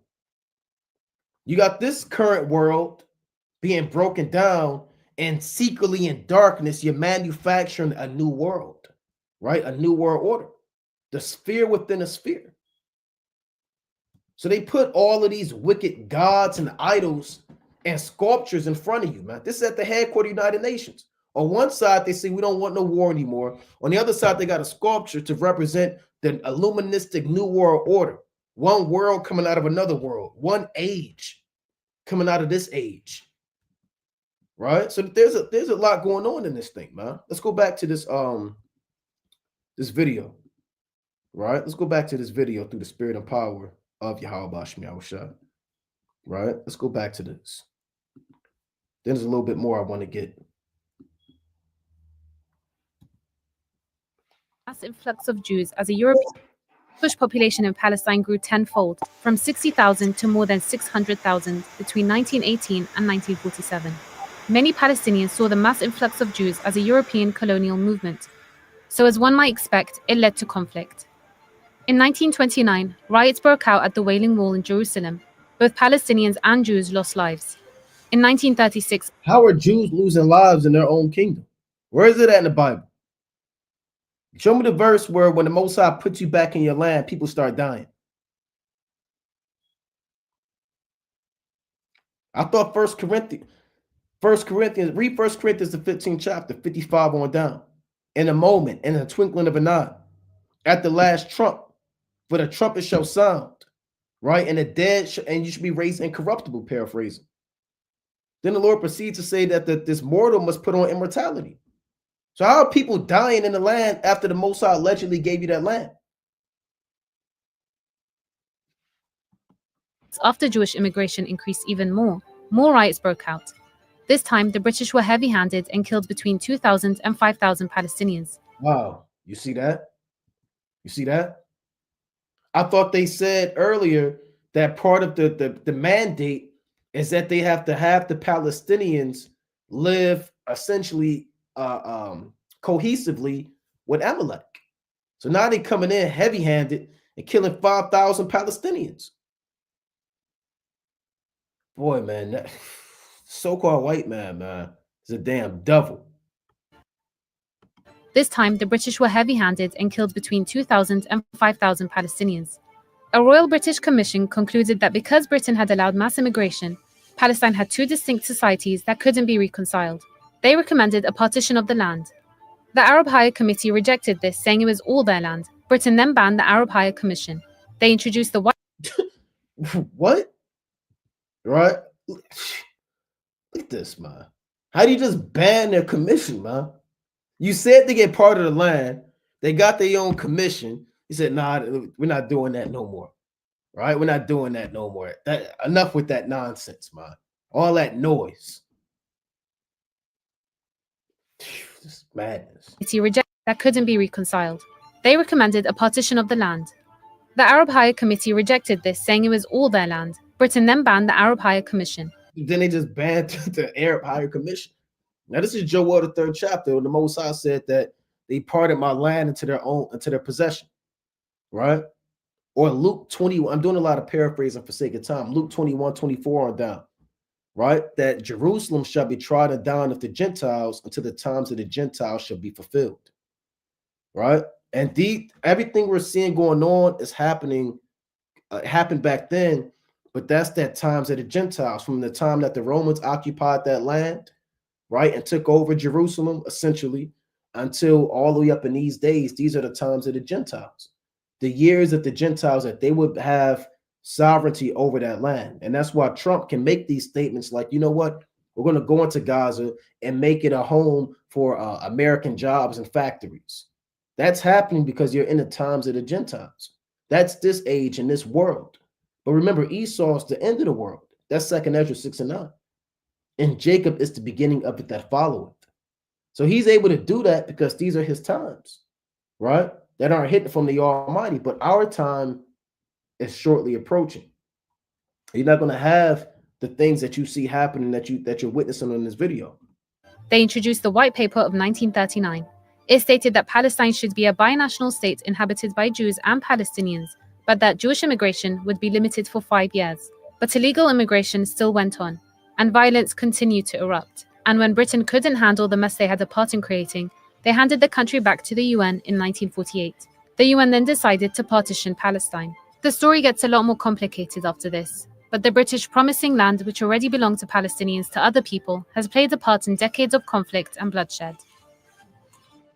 Yeah, here you are promising land to people whose land it doesn't belong to, right? So, you devils, man, right? You devils, you got a lot to answer for, right? You got a lot to answer for, right? Let's go to the book of Isaiah real quick. Isaiah chapter 1, right? You have a lot to answer for, man. Isaiah 1:7. It reads, your country is desolate. Your cities are burnt with fire. Your land, strangers devour it in your presence, and it is desolate as overthrown by strangers.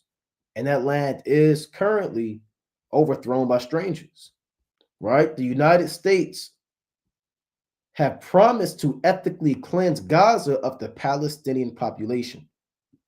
This is the ultimate goal of the creation of Greater Israel, where Arabs live as second-class citizens under the Zionist apartheid. right? We talked about global fury, Zionism, right? That's what's going on. Zionism is really Amalek's version of nationalism to take over the land given to the so-called Black, Hispanic, and Native American man. That's Zionism. And you have these nations, they're mad about that.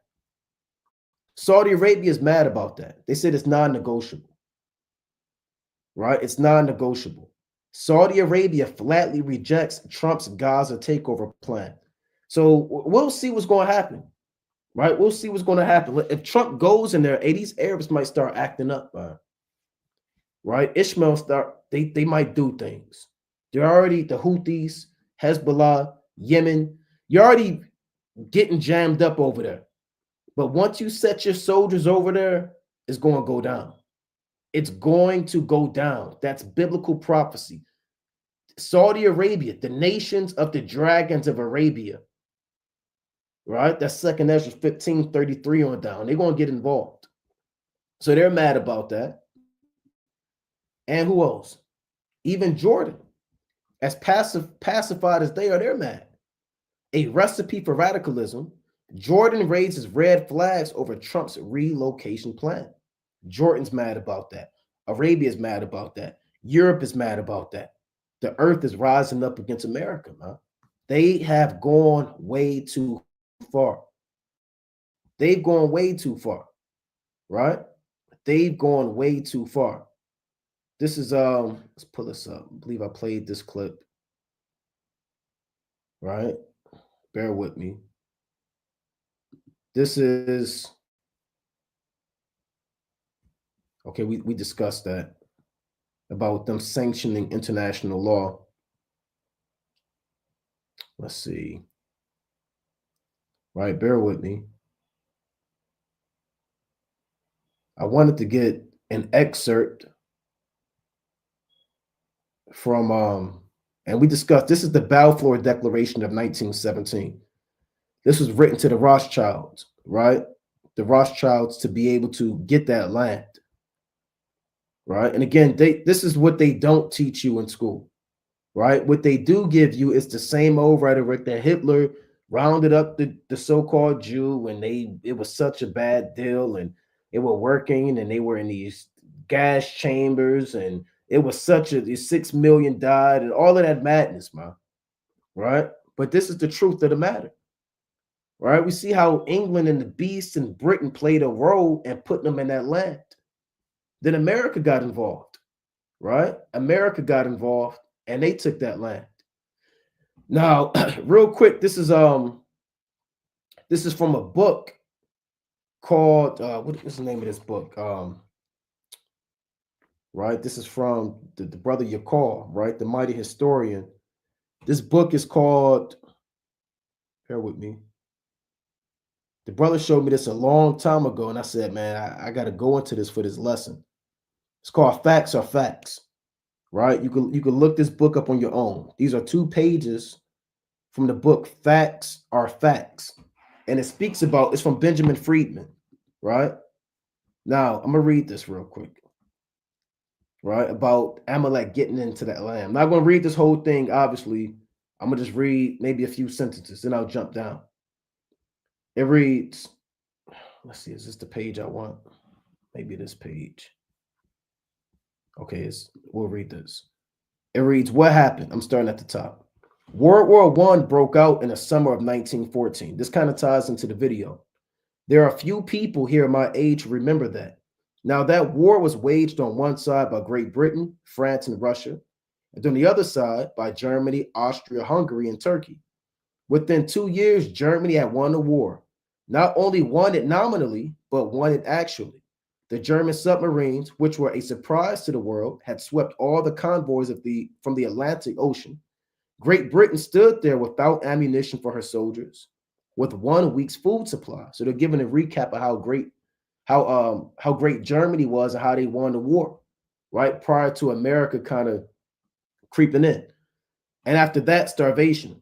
At that time, the French army had mutinied. They had lost 600,000 of the flower of the French youth in the defense of Verdun on the Somme. The Russian army was defecting. They were picking up their toys and going home.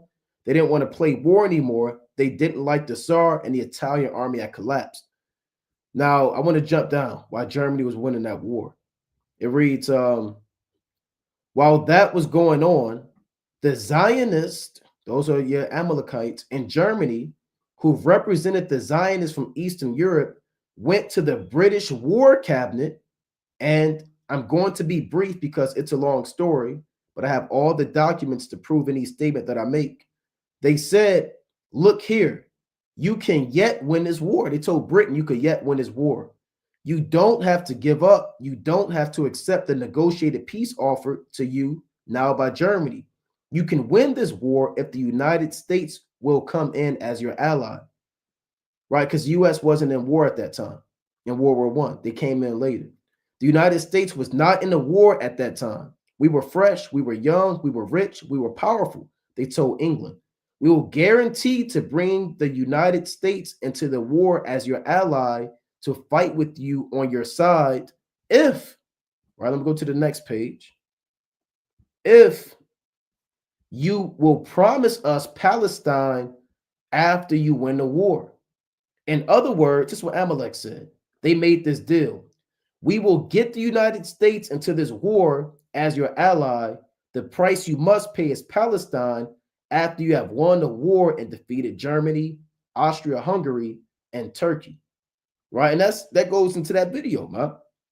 Right? Those are two witnesses. The Most High said, out of the mouth of 2 or 3 witnesses shall the matter be established. That's how Amalek deeply got into that land.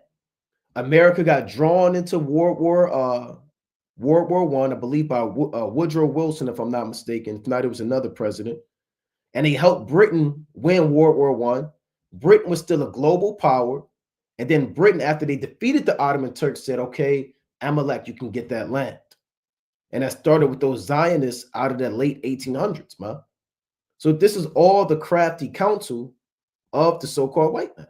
This all goes back to his crafty counsel and all of his plots and plans to really take that land. He's been plotting on that from the very beginning, right? This is Psalms chapter 83 and verse number 5. For they have consulted to get, and that book, again, that book is from, it's called Facts Are Facts, right? And it shows how deep Amalek was invested to take over that land. They went to the British War Cabinet and said, if you give us that land, we'll help you win the war against Germany, right? So all this was strategically set up, right? So this Psalms 83 and 5. For they have consulted together with one consent. They are confederate against thee. And this is the counsel that these nations have taken together against the children of Israel and against the Most High. The tabernacles of Edom and the Ishmaelites, of Moab and the Hagarenes, Gebal and Ammon and Amalek, the Philistines with the inhabitants of Tyre. Ashur is also is joined with them. They have hope of the children of Lot Salah. So these are all the so-called white men, your Arabs, your Chinese, your Egyptians, your Hamites, your Japanese, and Amalek, which is your so-called Jew, right? They had played a major part of consulting to take over that land through the Zionist regime from the late 1800s in the Swiss Council to the British mandate, right? To all these different laws that they have set up to take over that land, right? That's what the Most High says in Daniel, the 8th chapter, that they prosper through their policies and through their crafts, you know, greatly paraphrasing through the spirit and power of Yahweh Shema Shah. So you got Trump coming out saying we're going to take over the Gaza Strip. So they manufactured World War I. They brought America in to help Britain to take that down, to take the Ottoman Turks down so they could take over the land, right? And then they took down Germany and all those other lands. Then they created World War II. They fabricated the fact that you had 6 million people being taken down and all hell was breaking loose, and America came in. Now they're doing the same thing. They want another war. They want World War III. And they want the U.S. to come in again a third time to solidify the fact that they could take over, not just go from 6,000 to 600,000, not just take over this land, World War III is for Amalek to take over the whole land. World War I was to get them in the land. World War II was to pass the law for mass immigration. World War III is the Zionist plan for them to take over the entire land of Israel, right? And that's what they want. That's their whole plan. But this is where, again, like we said, the rubber is going to meet the road, man. Let's go to the book of Daniel, right? First, let's go to Joel, the 2nd chapter, right? Let's go to Joel, the 2nd chapter. They got away with it with the first 2 world wars, but this one, you're not going to be able to survive this last war. Joel chapter 2 and 20. But I will remove far off from you the northern army, and will drive him into a land barren and desolate, with his face toward the east sea, and his hinder part toward the utmost sea. And his stink shall come up, and his ill savor shall come up, because he had done great things. So the Lord is letting you know that the so-called white man's army, which biblically, America's army is called the Northern Army. Why are they called the Northern Army? Because America, biblically and prophetically, they are called the land of the North. When you read the book of Jeremiah, the 3rd chapter, Jeremiah 16:14 on down, this is the land of the North. So therefore, their army is called what? They're called the Northern Army. And where's the Northern Army going to be? They're going to be driven into a land barren and desolate, which is the Middle East, with his face toward the east sea and his hinder part toward the utmost sea. Now, where is the east sea and the utmost sea? Let's pull this map back up, right? Let's pull this map back up through the spirit and power of Yahweh Shemyahushua. The east sea represents the Mediterranean, right? Slakia, let me go back to that. Slakia, the utmost sea is the Mediterranean, and the east sea, pull this map, represents the your Dead Sea, right? Your Dead Sea right there. And this is where the Most High is going to bring his army, between the Mediterranean Sea and between the Dead Sea and the land of Israel. So Joel chapter 2 and 20 is what Donald Trump is speaking about. Now, does he know he's talking about Joel 2 and 20? Is he thinking about that? No. But the prophecy has to be fulfilled that the Northern Army has to go into this land between the Mediterranean Sea and the Dead Sea, all the way up to the Persian Gulf, ultimately, because that whole land is going to be a hot spot of global war. So him going out there saying that we're going to take that land, that's prophecy, man. That's prophecy, that he's going to go into that land. Let's get another prophecy on that. Let's go to the book of Isaiah. Let's go to Isaiah chapter 30. Right? Let's go to Isaiah chapter 30. And we're going to read verse number. This whole thing is good. Right? Let's go to Isaiah chapter 30 and verse number 31. First, let's get Isaiah 31, right? Let's get Isaiah 31. Both of these chapters speak about it, right? But I'm going to read Isaiah chapter 31 and verse number 7. For in that day, every man shall cast away his idols of silver and his idols of gold, which your own hands have made unto you for a sin. Then shall the Assyrian fall. The Assyrian is talking about the so-called white man, America, right? It's a metaphor for the Northern Army. Then shall the Assyrian fall with the sword, not with the mighty man, and the sword not of a mean man shall devour him, but he shall flee from the sword, and his young men shall be discomfited. And he shall pass over to his stronghold for fear, and his princes shall be afraid of the ensign, saith Yahweh, whose fire is in Zion, and his furnace in Jerusalem. So that the so-called white man's army is going to fall by the hand of the Lord. Where is that going to happen? In the land of Israel. Right? Let's go to Daniel chapter 11. Then I'll go back to Isaiah. Right? This is Daniel chapter 11 and verse number 45. And he shall plant the tabernacles of his palace between the seas and the glorious holy mountain. Yet he shall come to his end, and none shall help him. What is this speaking about? This is the same thing as Joel chapter 2 and 20. That he is the so-called white man, the American military. This isn't talking about Antiochus Epiphanes. He didn't die in Jerusalem. There's no account of Antiochus Epiphanes dying in Jerusalem. No one can prove that. It never happened. Antiochus died robbing a temple, and he died of a strange sickness, man, in his bowels. Daniel 11 and 45 is speaking about a figure, right, that moves in the spirit of Antiochus, but is really the so-called white man. And what he's going to do is he's going to plant the tabernacles of his palace. In ancient warfare, men would set up their tents, right? If you look up ancient war, all kings would travel with their cattle, their wives, their children, their gold, their riches, concubines, and they would set up their tents, right? And that was a sign where you would pitch your tent and go to war. That's what this means, right? Let's prove that real quick. War tents, right? If you watched ancient, movies and war movies, this should look familiar. The war tents that generals and men would set up, right? So the Most High said he shall pitch his tabernacles. He's talking about he's going to set his military bases up. He's going to go into the land of Israel. He's going to go into Gaza. He's going to go into that land. He's going to set up his army in that land. That's what he's going to do, right? It reads, where is he going to do that? Between the seas and the glorious holy mountain. What is the holy mountain? Jerusalem. Between the seas, between what?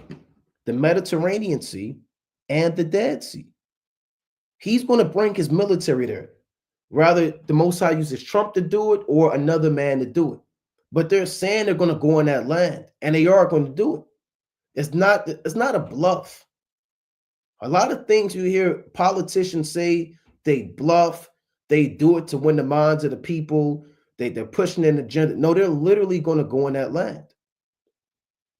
The book of Isaiah speaks about it, right? Daniel 11 and 45 speaks about it. Joel chapter 2 speaks about it. He's going to take his military and plant it in Jerusalem. That's the holy mountain.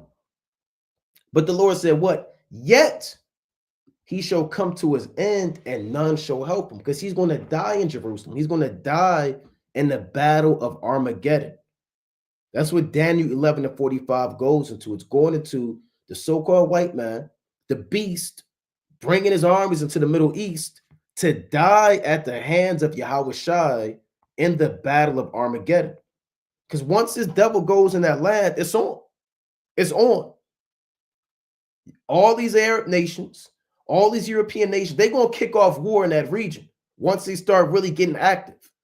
And at that time, brothers on this side, we're going to be dealing with Jacob's trouble, martial law. That's why you see a lot of these prophecies happening simultaneously. You see wars and rumors of wars, and you also see agendas being pushed to persecute the Israelites. It's happening at the same time because when World War III really kicks off, you're going to have this persecution going on, right? And when this devil invades that land, we're going to be getting persecuted predominantly here in Babylon the Great, And then once Yahushua returns, that's going to be the starting point of us being delivered. And he's going to destroy the so-called white man there in Jerusalem. That's where he's going to meet his end. And that's why I wanted Isaiah, the 30th chapter, right? That's what I want. I want Isaiah 30 and verse number, let's start at, this whole thing is good. Isaiah 30 and verse number 30. And the Lord shall cause his glorious voice to be heard, and shall show the lightning down of his arm, with the indignation of his anger, and with the flame of a devouring fire, with scattering and tempest and hailstones. For through the voice of the Lord, meaning through Yahushua, shall the Assyrian be beaten down, which smote with the rod. That's the northern army, the Assyrian. And in every place where the grounded staff shall pass, which Yahweh shall lay upon them. Meaning everywhere where the lasers go from the chariots, everywhere where the Lord that goes, it shall be with tabrets and harps, and in battles of shaking will he fight with it. For a Tophet is ordained of old. Yea, for the king it is prepared. He hath made it deep and large. The power thereof is fire and much wood. The breath of Yahweh, like a stream of brimstone, doth kindle it. And we all know that Tophet is right outside Jerusalem. And it's a place for burning waste and burning bodies. So the Lord said Jerusalem, or Tophet, is created and it's ordained of old. It is created to be where the so-called white man meets his maker, where he dies at the battle of Armageddon, right? That's what Tophet means. It's a figure of Jerusalem. That's why it says, for the king it is prepared. The king is really the king of the north in Daniel 11, 40 on down to 45. That's the king that the Most High prepared it for, because he created him. That same spirit in Genesis that caused sin, he's finally that same spirit, that demon that was in the serpent, that he's going to be judged in the same place where sin was propagated and where death came, where he started death through the philosophies of the tree of knowledge of good and evil. He's going to die in death in the same mountain. That's why we kicked off the lesson going into how the serpent was in Jerusalem. He's going to die in Jerusalem. This devil's going to die in the land of Israel. He's going to meet his maker there. Now I want to go into this word Tophet, right? It's really a figure of Jerusalem. It says place of fire. It's really outside of Jerusalem, but prophetically it's speaking about where Armageddon is going to take place. A place in the southeast end of the valley of the son of Hinnom, south of Jerusalem, right? It's a place of cremation. So it was a place where they would burn bodies, burn waste, and it was a perpetual burning. That's where you get the concept of modern day hell from Tophet, or the valley of the son of Hinnom. But prophetically, that's where this devil's going to meet his demise. For the king, it is ordained. Let's go to Revelation, the 16th chapter, right? Let's go to Revelation chapter 16. So again, like we brought out historically, we know why World War I was started, right? It was started so you could take over that land and begin to go from that 8% population to have 600,000. Then we know why you did World War II, right? To have the British mandate solidified and United Nations give you that land. Now we know why you want World War III. You want World War III to take over the whole Middle East. But that's where you're going to meet your demise, you damn devils. Revelation chapter 16 and verse number 16. And he gathered them into a place called in the Hebrew tongue Armageddon. This same place is the same place in Daniel 11 to 45, right?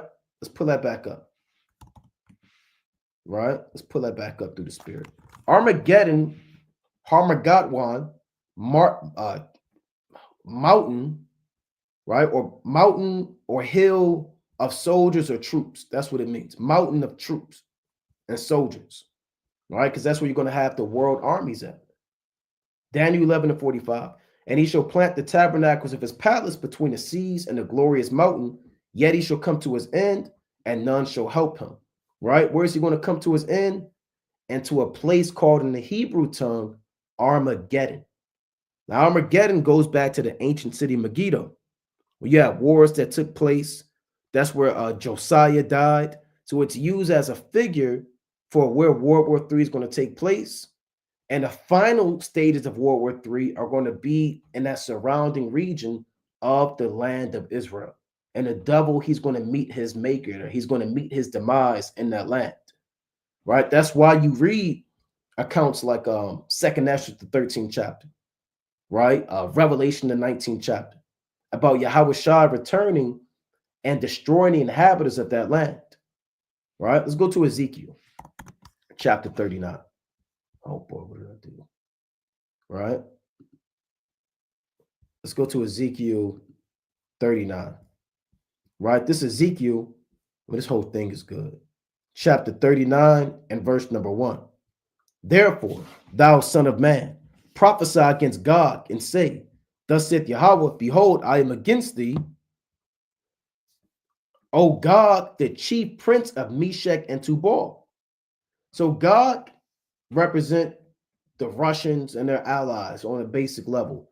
Turkey, Russia, your so-called Collective Security Treaty Organization, your CSTO, right? Turkmenistan, Kazakhstan, all these other Eastern European nations that have strong ties with the SCO and the CSTO, right? Those are military and political organizations that Russia has.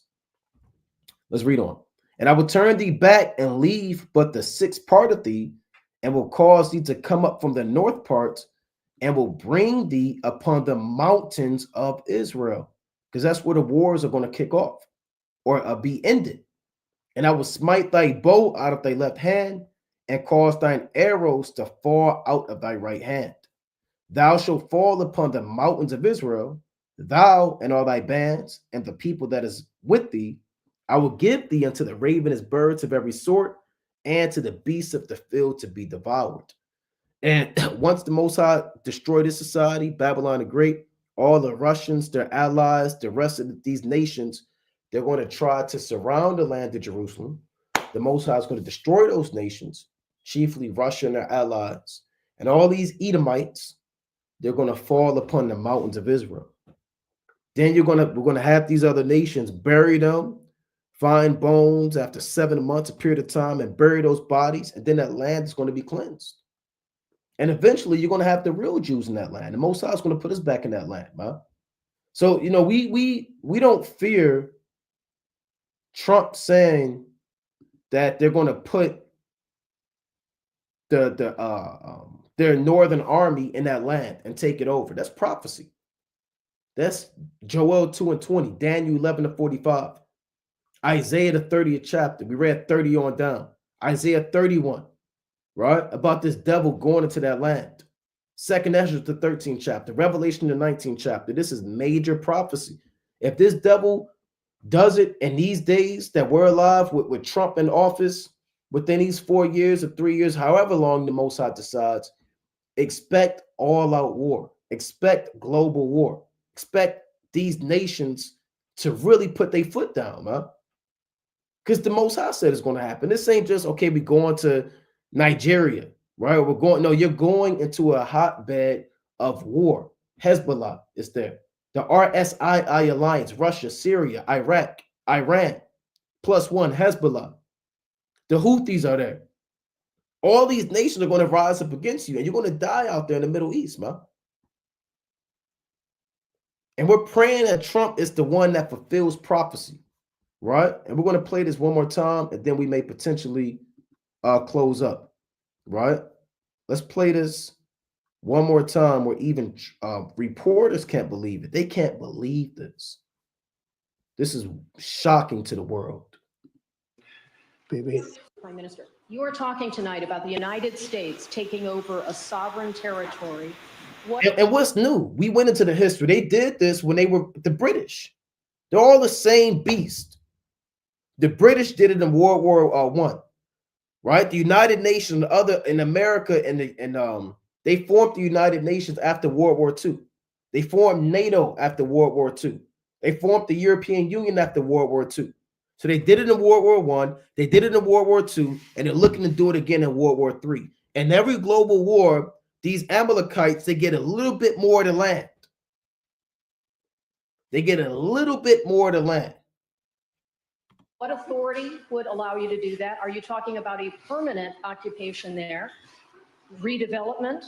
And Mr. Prime Minister, do you see this idea as a way to expand the boundaries of Israel and to have a longer peace, even though the Israeli people know how important that land is to you and your citizens, just as the space is inherited by the Palestinians as well? I do see a long-term ownership position, and I see it bringing great stability to that part of the Middle East and maybe the entire Middle East. And everybody I've spoken to, this was not a decision made lightly. Everybody I've spoken to loves the idea of the United States owning that piece of land, developing and creating thousands of jobs with something that will be magnificent in a really magnificent area that nobody would know. Nobody can look because all they see is death and destruction and rubble and demolished buildings falling all over. It's just a terrible sight. I've studied it. I've studied this very closely over a lot of months, and I've seen it from every different angle. And it's a very, very dangerous place to be. And it's only going to get worse. And I think this is an idea that's gotten tremendous, and I'm talking about from the highest level of leadership, gotten tremendous praise. And this guy on the left, he's from Poland. He's not a so-called Jew. We all know that.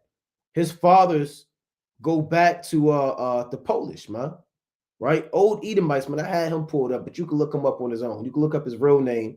Right? What's his devil's real name? His real name isn't Benjamin Netanyahu. It's really where's Netanyahu in the scriptures, man?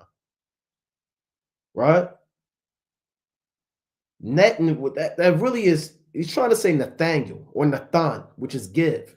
Give us Yahweh. Right? That's what essentially what he's trying to say his name is. Right? But that's not his name. Now, what's his devil's name? His father is Ben-Zion Netanyahu. I believe that's him or his father. Right? Ben-Zion. Let me go to that real quick because I wanted to get that too. Right? Let me pull that up real quick. Because I gotta pull that devil's card through the spirit and power of Yahweh Shemel Shah as well. Right? Where's this devil at? Here it is. This is Benjamin Netanyahu's father, right? Was a Polish-born Israeli encyclopedist, historian, and medievalist. So he's a Crete. He served as a professor of history at Cornell University, a scholar of Judaic history. Check this out. He was also an activist in the revisionist Zionism movement, who lobbied in the United States to support the creation of the Jewish state. Right? His field of expertise was the history of the Jews in Spain. Right? So he's part of revisionist Zionism. Right? That goes back to what we went into. Back into the late 1800s, early 1900s, to try to get them to be in that land. Right? Look at this. Revisionists insisted upon the Jewish right to sovereignty over the whole land of Israel, including mandatory Palestine and Transjordan. Right? So this is their whole deal, man. Their whole deal. So Benjamin Netanyahu, right? Netanyahu, whatever that demon name is. His real name, his father's name is Ben-Zion Milakowski. And that's how you know somebody's Polish. Their last name is always ends in Kowski, right? Or ski. So Milakowski, Romanowski, all of those are Polish names. So he goes back to Poland, outside of the Caucasus Mountains, man. But then he changed his name. These Amalekites always change their name to Goldberg, Goldstein, Silversmith. Who's this NBA guy? His name is Adam Silver. You think his real name's Adam Silver? You think that's his real last name? His last name is probably something like this. Adam Milkowski. You know? Let's see if we can get that.